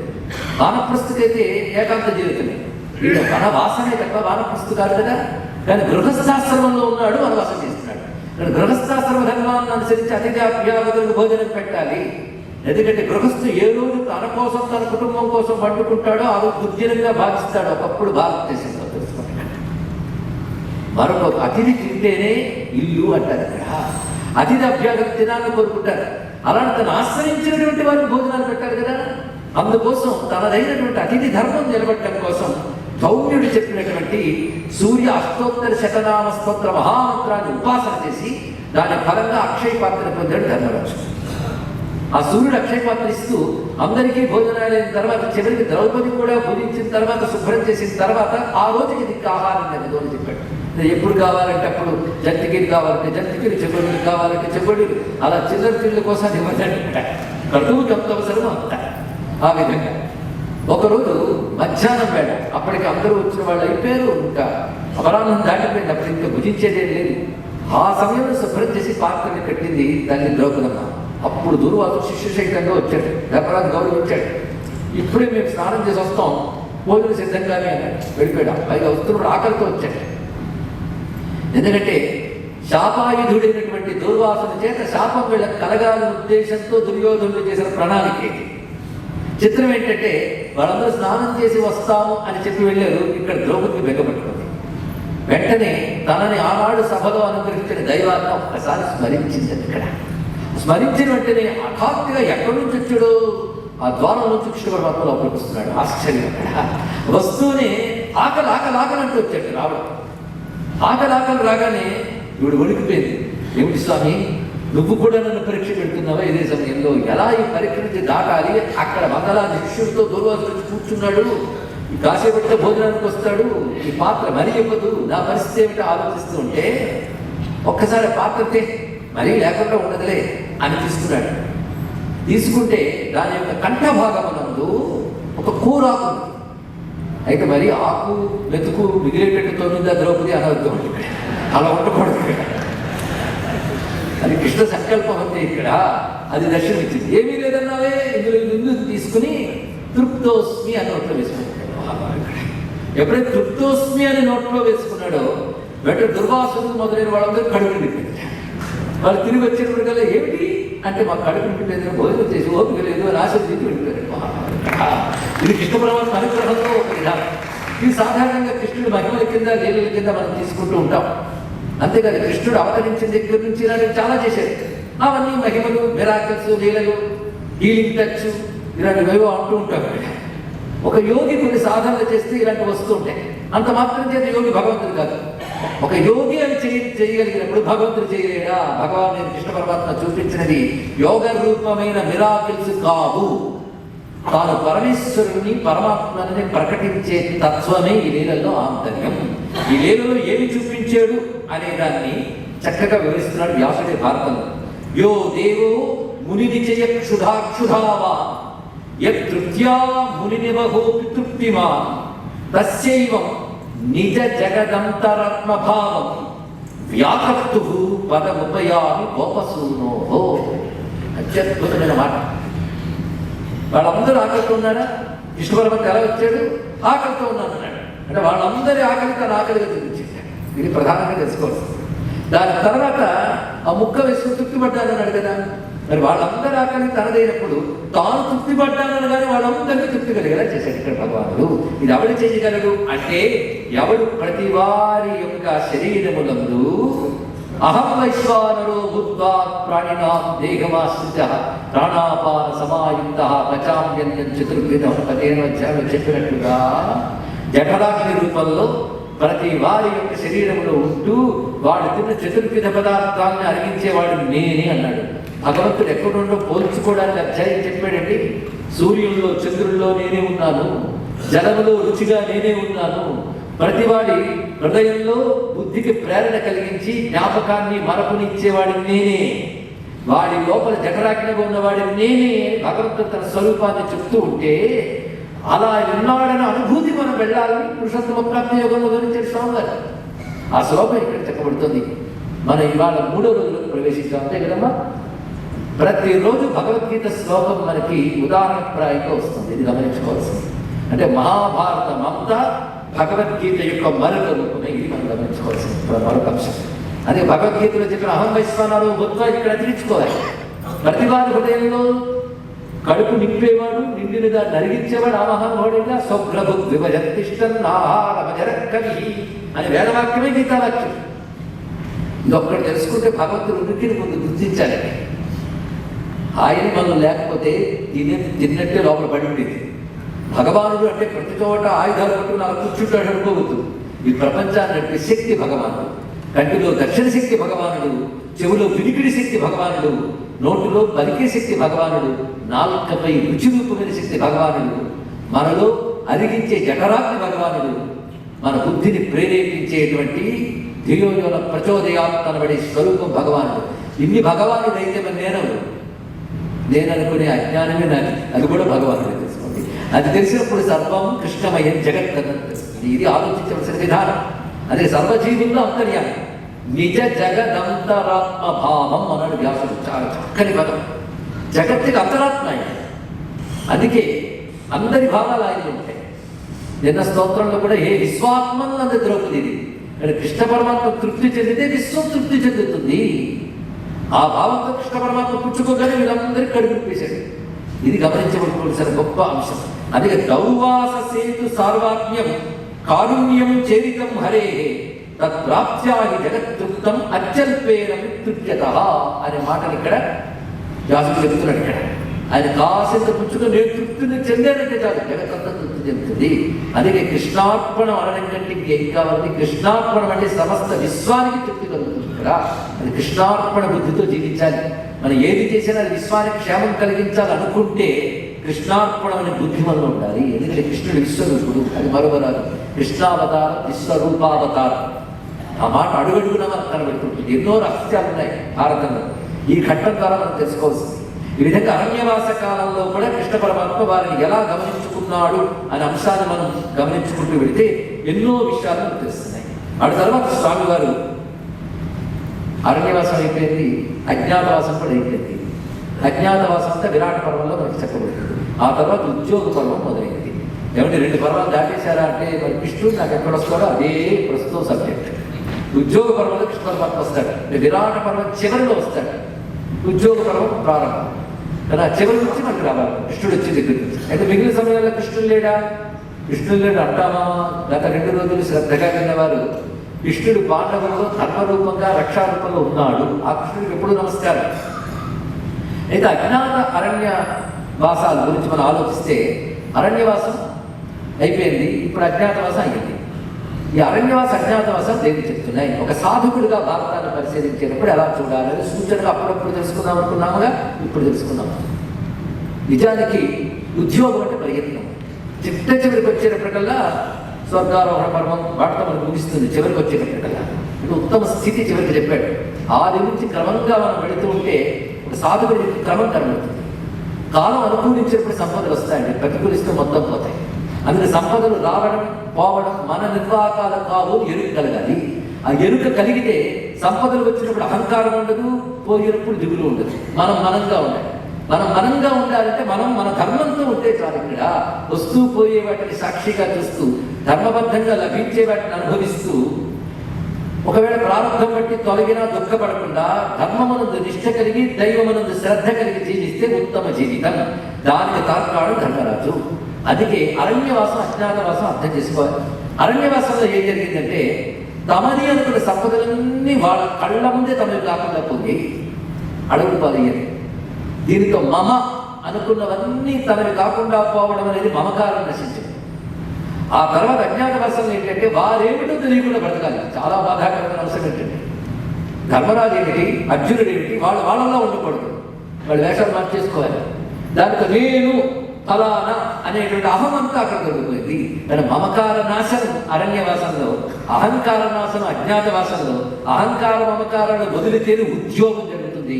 ఆ ఉద్యోగం విజయాన్ని ఇస్తుంది, ఉత్తమ స్థితిని ఇస్తుంది. ఇది భారత మమకార అహంకారాలు కూడా కృష్ణార్పణం కావాలి. ఇది ప్రధానమైన అంశం. వదిలేంటి ఎక్కడ వదిలేస్తాం? నీట్లో వదిలేస్తాము, ఇప్పుడు వదిలేస్తామా? సర్వధర్మాన్ పరిత్యజ్య మామేకం శరణం వ్రజ. పరిత్యజ్య అనే మాట విడిచిపెట్టడం కాదు. అన్ని ధర్మాలు విడిచిపెట్టండి, ఎప్పుడూ విడిచిపెట్టేసానని అన్నాడు ఒక ఆయన. బట్టుకులు ధర్మాలు చేయలేదు. ధర్మాలు విడిచిపెట్టేది సిద్ధంగా ఉంటాం మనం అధర్మాలు చేయడానికి. ధర్మాలు విడిచిపెట్టు అంటే ధర్మ మీమాంస కూడా విడిచి ద్వంద్వాతి స్థితికి వెళ్ళు అని చెప్పడం దాని యొక్క అంశం. అదేవిధంగా ధర్మాలు పరిత్యజించు అంటే ధర్మము నాకు అర్పించు అన్నది. ఒక చెట్టు నీళ్లు పట్టుకున్నట్ట, ఆ నీళ్ళు ఒప్పే అన్నాడు. ఎక్కడ ఒప్పేస్తాడు? పట్టుకుంటే కదా ఒప్పుతాడు.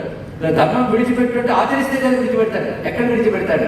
ఆ చెట్టు మొదట్లో నీళ్లు ఒప్పు అనడం ఎలాంటిదో కృష్ణ పాదాల చెత్త ధర్మాన్ని పరిత్యజించు అని చెప్పడం అలాంటిది. భగవదర్పణ బుద్ధితో ధర్మాచరణ చేయాలి. అహంకార మమకారాలు కంటకూడదు. అది భారతం మనకి తన పర్వాల నామాలతోనే సూచిస్తున్న అత్యద్భుతమైనటువంటి అంశం. మొత్తానికి విరాట పర్వం పూర్తయింది. ఆ విరాట పర్వం చివరిలో ఉత్తర అభిమన్యుని వివాహం జరిగింది. ఆ వివాహానికి అందరూ వచ్చారు. ద్రుపద మహారాజు, కృష్ణ పరమాత్మ, ఇంకా సాత్యకి, బలరాముడు ఇత్యాదులు వచ్చారు. ముఖ్యమైన హితులు అందరూ వచ్చారు. ఇటు పాండవులకి హితులు, అటు ద్రుపదరాజుకి హితులు. పైగా అప్పటికి అజ్ఞాతవాస కాల పరిమితి దాటిపోయింది కనుక వాళ్ళు ప్రకటింపబడ్డారు ఈ పర్వాలు. ఇలా వీళ్ళందరూ సమావేశమై ఉన్నారు. ఆ సమయంలో ఇంకా చర్చ జరుగుతుంది. ఆ చర్చ ఎలా జరుగుతుందంటే చర్చలో పాల్గొన్న వాళ్ళంతా కూడాను మాట్లాడుతున్నారు. ఇప్పుడు ఏం చేయాలి? అజ్ఞాతవాసం కూడా అయిపోయింది కదా. చెప్పిన ప్రకారంగా మనదైనటువంటి ఇంద్రప్రస్థం మొదలైనవన్నీ జీవితం అనే నెపంతో కాదేశాలు అయిపోయింది. వాళ్ళు చెప్పిన పరిమితి కాలం అయిపోయింది కనుక మన రాజ్యం మనకి ఇమ్మని అడగాలి అని పాండవులు అనుకుంటుంటే ఇది సమంజసమైన అంశం కనుక ఈ విషయం మనం ధార్తరాష్ట్రుల వద్దకు దూతని పంపాలి అని అందరూ తీర్మానించుకున్నారు. అప్పుడు బలరాముడు అంటున్నాడు, ఎలాంటి దూతను పంపాలంటే దూతకు కొన్ని లక్షణాలు ఉంటాయి. వాడికి లోభం ఉండకూడదు, అదేవిధంగా వంచన బుద్ధి ఉండకూడదు, ధర్మప్రవృత్తి కలవాడి ఉండాలి, సత్యనిష్ఠుడే ఉండాలి, లక్షణాలు ఉన్నాయి.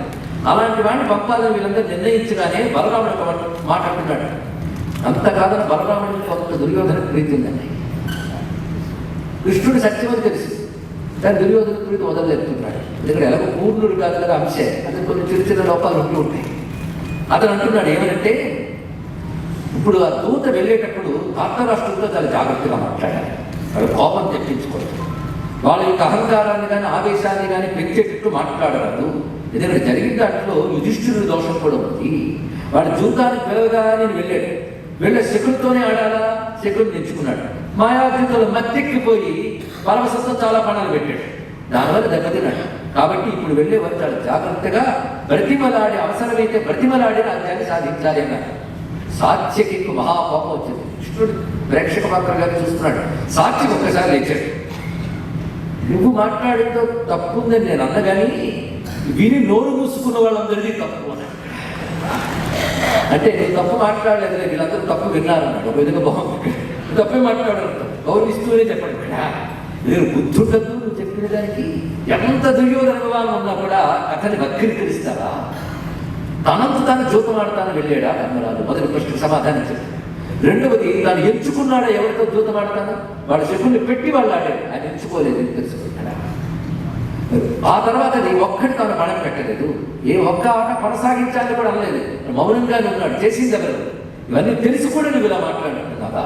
ఒక్క మాట చెప్తున్నాను, బుద్ధున్నవాడెవడైనా సరే ధర్మరాజు తప్పు చేశాడు అన్నాడు. ఈ మాట బుద్ధున్న వాళ్ళందరూ గుర్తుపెట్టుకోవాల్సిన అవసరం. ఈ విషయాన్ని చెప్పి వాళ్ళు మాయార్జునాన్ని అడ్డం పెట్టుకుని నాటకం ఆడారు. ఇప్పుడు వెళ్ళి ప్రతిమలాడరా? ఎవరి రాజ్యం ఎవరికి ఇస్తున్నాడు? వాళ్ళు పరాక్రమంతో సంపాదించుకున్నారు. పనికి మాదిని అడగనిస్తే మహారాజ్యంగా మార్చి పాలన చేసిన మహానుభావులు. అది వాళ్ళు జీవితంతో వంచన చేసి లాక్కున్నా వాళ్ళ నియమాలకు లోబడి ఇంతవరకు అరణ్యవాస అజ్ఞాతవాసాలు చేశారు. నియమం ప్రకారమే తిరిగిచ్చేయాలి. అది ఉన్నది అడగడానికి ప్రతిమలాడటం వరకు మహాకోపములు నిలదీయాలి వాళ్ళని. ఒకవేళ వాళ్ళు అప్పగించమంటే యుద్ధం చేయాల్సిందే అన్నాడు ఇక్కడ. అప్పుడు బలరాముడు నోరు మూసుకున్నాడు. చాలా మంచి అంశం ఇక్కడ. అప్పుడు అందరిలో పెద్దవాడి ద్రుపదుడు మాట్లాడుతున్నాడు. బలరాముడి మాటలు గొప్ప మాటలు ఏవి కావు. అతను మాట్లాడిన వాటితో దోషం ఇష్టమే. దుర్మార్గుడి దగ్గర మెతకదనం పనికిరాదు. ఎందుకంటే గోవు దగ్గర కరగదనం కూడదు, గాడి దగ్గర మెతకదనం కూడదని సాధ్యత మాట్లాడతారు. గొప్ప మాటలు ఎవరి దగ్గర ఎలా ప్రవర్తించాలో అలా ఉండాలి. ఇప్పుడు మనకు కావాల్సింది ఒక విద్వాంసుడి వ్యక్తి. అతనికి దూతగా పంపుదాం. కౌరవులందరూ రాయబారంగా వెళ్ళాలి. రాజ్యాన్ని పాండవులు వాళ్ళు ఇవ్వాలి. ఇవ్వకపోతే యుద్ధం అనివార్యమైన సందేశాన్ని పంపుదాం. ఇంతే మాట్లాడి మరేం లేదు. ఈ సందేశం పంపడానికి ఏం చేయాలి అంటే కృష్ణుడు అంటున్నాడు ఇక్కడ. ఇప్పుడు మనం పెళ్లి వేడుక చక్కగా కలుసుకున్నాం. ఈ వేడుక తాలూకా అందాన్ని, ఆనందాన్ని, అనుభూతిని చక్కగా అనుభవిస్తాం. ఈ చర్చ ఇక్కడితో ముగించి మనం వెళ్ళిపోతాం. ప్రస్తుతానికి మాత్రం ఒక మంచి పురోహితుని, జ్ఞానం కలిగిన వాడిని దూతగా పంపించు అని చెప్పి కృష్ణ పరమాత్మ సభను చాలింప చేసేది. ఆ ద్రుపద పురోహితుడు వెళతాడు. వెళ్ళిన విషయం చాలా గొప్పది. ఈ లోపల యుద్ధం అనివార్యం కనుక మన ప్రయత్నాలు మనం చేసుకుందాం, ఎందుకైనా మంచిది అని వీళ్ళు అనుకోవడం, అదేవిధంగా వాళ్ళు అనుకోవడం, వీళ్ళు ఉభయులు కూడాను ప్రయత్నాలు చేస్తున్నారు. ఈ ద్రుపద పురోహితుడు వెళ్ళే లోపలే కొన్ని జరుగుతున్నాయి. కృష్ణ పరమాత్మ తిరిగి వెళ్ళిపోయాడు. 50 కావులకు వాళ్ళు వెళ్ళారు. ఇంకా ద్రుపద పురోహితుడు బయలుదేరి వెళతాడు. అక్కడి నుంచి సందేశం రావాలి. కానీ ద్రుపద పురోహితుడు బయలుదేరాడన్న విషయం ఎవరికి తెలుసు? ఇటు వాళ్ళకి తెలుసు, అటు వాళ్ళకి తెలియదు. కానీ వనవాస అజ్ఞాతవాసన సమయం పూర్తయింది గనక, ఇంకా మనం రాజ్యం ఇచ్చేది లేదు గనక యుద్ధానికి సన్నద్ధం కావాలని నిర్ణయించేసుకున్నారు దుర్యోధనాలు. కర్ణుడి యొక్క ప్రోద్బలంతో, దుశ్శాసనుడు శకుని యొక్క మాటల చేత. కనుకని వారు ఏమనుకున్నారంటే మనం తగిన సహాయాలు కూడా మనం ఏర్పాటు చేసుకోవాలి. ఎవరి వైపు రాజబలాలు ఏంటని చూసుకోవాలి కదా, కానీ మనకు మిత్రబలాన్ని మనం ఏర్పాటు చేసుకోవాలనుకున్నారు. ఇప్పుడు అర్జునుడు, ధర్మరాజు కూడా ఎంతైనా పరిస్థితి చూస్తూ ఉంటే వాళ్ళు ఇచ్చేట్లు కనబడలేదు. అయితే మనకి ఇప్పుడు జరిగిన సంఘటనలన్నీ అయిన తర్వాత వచ్చేవి. ఉత్తర గోగ్రహణకు వాళ్ళు రావడంలోనే తెలిసిపోయింది వాళ్ళ యొక్క హృదయం ఎలాంటిదో. కాబట్టి ఎందుకైనా మంచిది సందేశాలు, రాయబారాలు జరగని మనం తర్వాత చూద్దాం. ఈ లోపల బలాబలాలు మాత్రం మనం సమీకరించుకోవాల్సిన అవసరం ఉన్నది అని భావించిన వారి ఎవరి బలాల కోసం వాళ్ళు ప్రయత్నిస్తున్నారు. అందులో ధర్మరాజు అర్జునుడికి మాట్లాడుకున్నారు. ఎవరి దూతల్ని ఎవరైతే పంపనక్కర్లేదు, మా అందరికి ఒక్కడున్నాడు, అతన్ని మేము అర్థిస్తాం అని అర్జునుడు బయలుదేరి వెళ్తున్నాడు. ఎవరి వద్దకు అంటే కృష్ణ పరమాత్మ వద్దకు. ద్వారకకు చేరుకున్నాడు. అక్కడ కృష్ణుడి సహాయం అందిద్దాం. ఇలా ఇక్కడ బయలుదేరుతున్నాడన్న వార్త తెలిసినటువంటి దుర్యోధనుడు తాను కూడా వెంటనే బయటకెట్టాడు.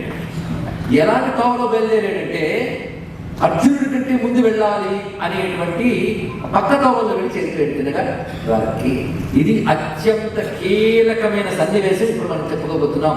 ఈ సన్నివేశంలో మొత్తం భారతం క్యాప్సూల్ ఫారంలో ఉంటుంది.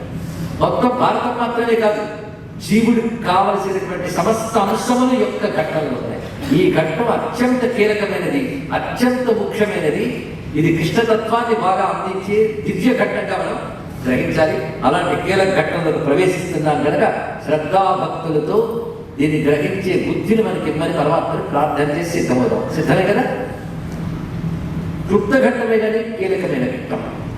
మొత్తానికి దుర్యోధనుడు అక్కడికి చేరేటప్పటికల్లా కృష్ణ పరమాత్మ నిద్రిస్తున్నాడు. ఆ సమయంలో ఆయన యొక్క శయ్యకు తలవైపు ఒక ఆసనం ఉన్నది, పాదం వైపు ఒక ఆసనం ఉన్నది.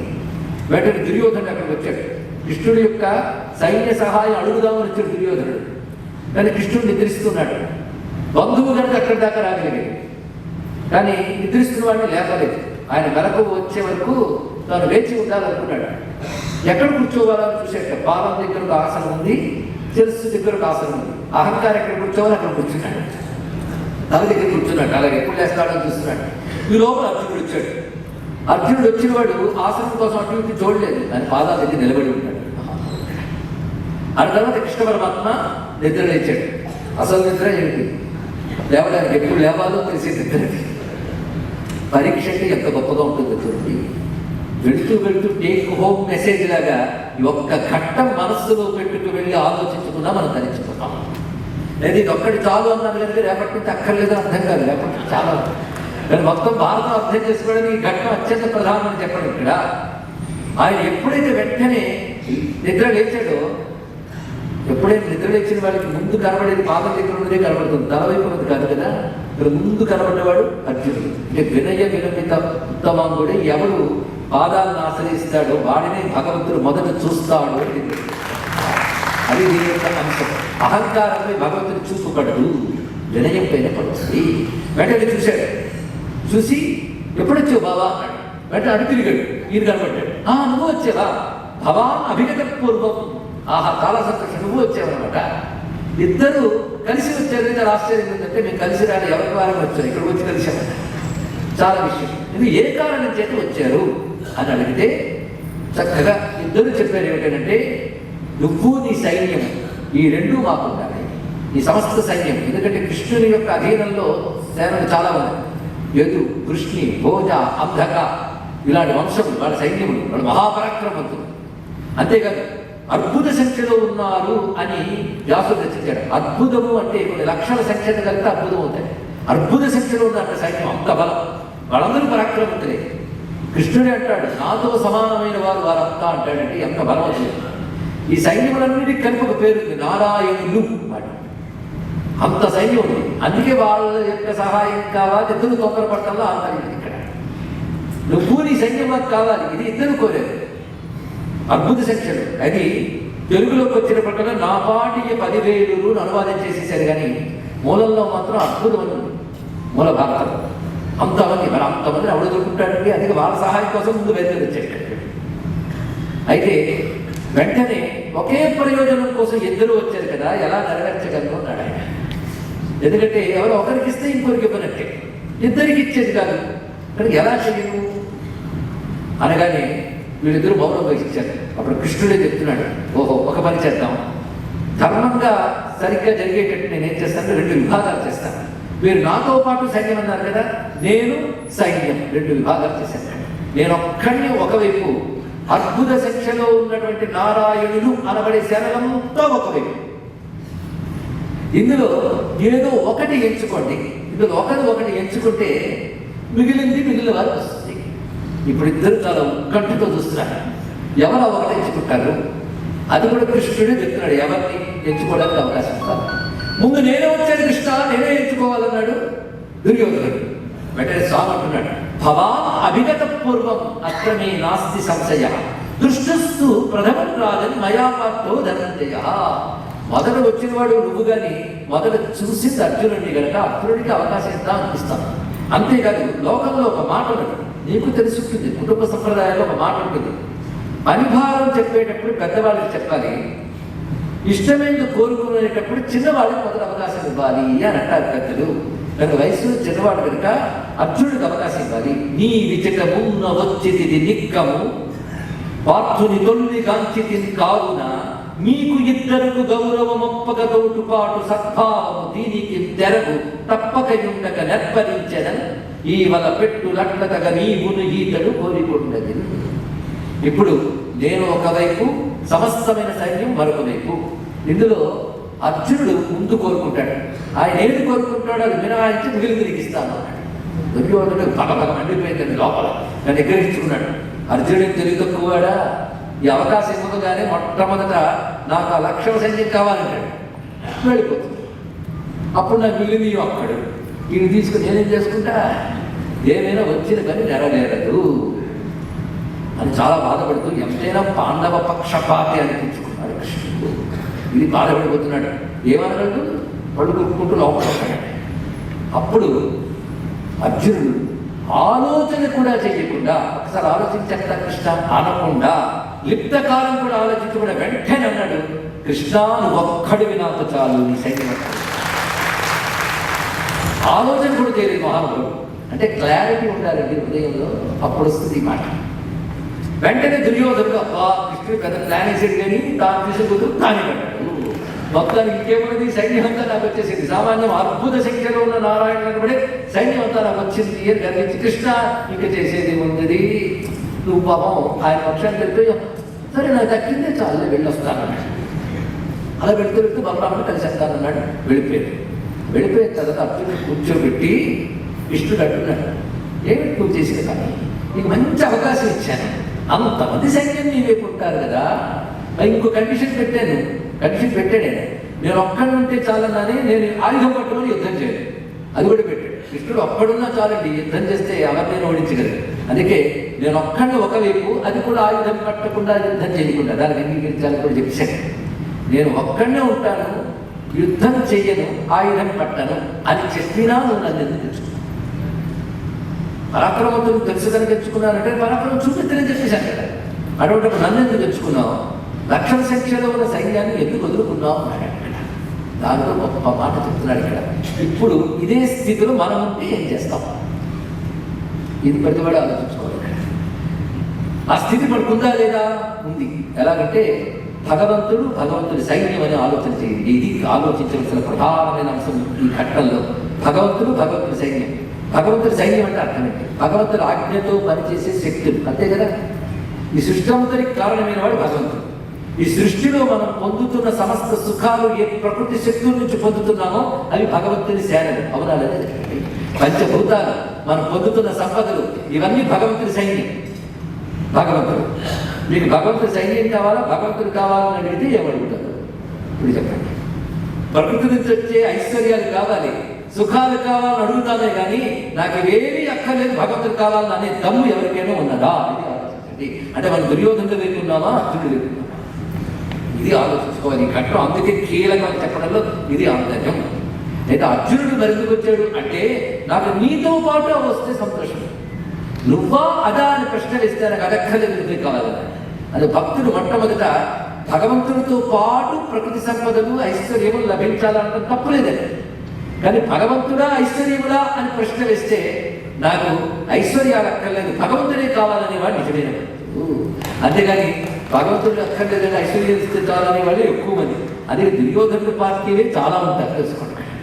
అర్జునుడు నిలబడగలిగే వాళ్ళు తక్కువ. అందుకే ఈ ఘట్టం చాలా కీలకం. ఎందుకున్నామంటే ఎటువంటి మన ప్రవృత్తి ఉండాలో ఆలోచించాలి. ఈ ఘట్టంలో మొత్తం భారత రహస్యం కదా. అందుకే ఏ కృష్ణ నువ్వు మా వైపు ఉంటే చాలయ్యా, మరి నువ్వు యుద్ధం చేయకు. కానీ ఒక ముచ్చట ఉంది నమ్మ, నువ్వు రథం తోలుతూ ఉంటే యుద్ధం చేయాలి ముచ్చట నాకు అదొక్కటి తీర్చుకోవాలన్నాడు. అంటే సారథిగా ఎంచుకున్నాడే, సారథిగా ఉంటాను ఆయన అనలేదు. ఆయన కండిషన్ ఒకటే, నేను యుద్ధం చేయాలి, ఆయుధం పట్టున్నాడు. అందుకే ఆ రెండు నాకు వద్దు కానీ సారథ్యం వహించుకుని అడిగాడు. నాకు ఎలాంటి కోరుకో అది సారథ్యం మన రిప్పం అపార కృపాలీల ఎల్ల భంగుల నాకు ఈ గౌరవమును చిరకాలము కోరినది, దీని నిమ్ము గుణరత్న నిధి. ఎంత చక్కగా వర్ణించారు ఇక్కడ గారు. ఇక్కడ కృష్ణుని గుణరత్న నిధి అన్నాడు. అంటే సకల సద్గుణాలు రత్నాలు వీళ్ళు నిధులు ఉన్నట్టున్నాయి. అటువంటి హే కృష్ణ దయతో నాకు సారథ్యం, దయతో నేను కోరినది కాదు, నువ్వు అపారమైన కారుణ్యంతో నాకు సారథ్యం ఇవ్వచ్చు. ఇది అర్జునుడు కోరుకున్నాడు. అందుకే భగవంతుడు ఒక్కడు చాలు అనుకున్న వాడికే విజయం ఉంటుంది. సైన్యాలు ఎన్ని వెళ్ళినా భగవంతుని పట్టుకోవాలి. అందుకే సంపదలా భగవంతుడా అని ప్రశ్నలిస్తే భగవంతుడు మెచ్చుకునేవాడే నిజమైన తెలివైన వాడన్న తెలివి ఈ సన్నివేశంలో మనకు కనబడుతుంది. అందుకే ఇది కీలకమైన సన్నివేశం అనుకున్నాం. ఇప్పుడు కృష్ణ పరమాత్మ సారథ్యం వహిస్తాడు. అది ఇంకా వెళ్తామా? ఇప్పుడు అర్జునుడు చేసిన దానివల్ల ఆయన పొందినది ఏమిటి? ఎవరు విజయం సాధించారు? అర్జునుడిగా సైన్యాన్ని తీసుకుని దుర్యోధనుడు పొందలేకపోయాడు. అర్జునుడు మాత్రమే విజయం సాధించాడు. అది భగవంతుడిని దగ్గర పెట్టుకున్నవాడు మాత్రమే విజయం సాధించాడు. మనం అనుకుంటాం అన్ని విధులు పెట్టి భగవంతుని పట్టుకున్నాడండి, ఎంత త్యాగి అన్నట్టు గురువు గారి దగ్గరికి వెళ్ళి. త్యాగం అంటే ఏమిటని అడిగారు గురువు గారు. గొప్ప గొప్ప వస్తువులను కూడా వదిలేయడానికి త్యాగం అంటారు. ఇది మీరందరూ త్యాగ పురుషులు అన్నట్టే. ఎందుకంటే గొప్పదైన భగవంతుడిని వదిలిపెట్టి అల్పమైన సంపదనే గొప్పవని పట్టుకున్నారు కనుక మీరు నిజమైన త్యాగ పురుషులు. నేను పరమ స్వార్థపరుని, అల్పమైన సంపదలు విడిచిపెట్టి గొప్పవాడిని భగవంతుని పట్టుకున్నాను అన్నట్టే. ఇది ఆలోచించవలసింది ఇక్కడ. అందుకే ఆ స్వార్థం మంచిదేనండి. తెలివైన వాడు భగవంతుని నేర్చుకుంటాడు, తెలివి తక్కువ వాడు అది తప్ప నేర్చుకుంటాడు. ఇక్కడ ఈ ఘట్టంలో ఉన్న అత్యద్భుతమైన సన్నివేశమే మనం ఎప్పటికప్పుడు మననం చేసుకోవాల్సినటువంటి అంశం ఇక్కడ. దానివల్ల అర్జునుడికి విజయం లభించడమే కాదు, మోక్షానికి హేతువైన బ్రహ్మ విద్య లభించింది భగవద్గీత రూపంలో.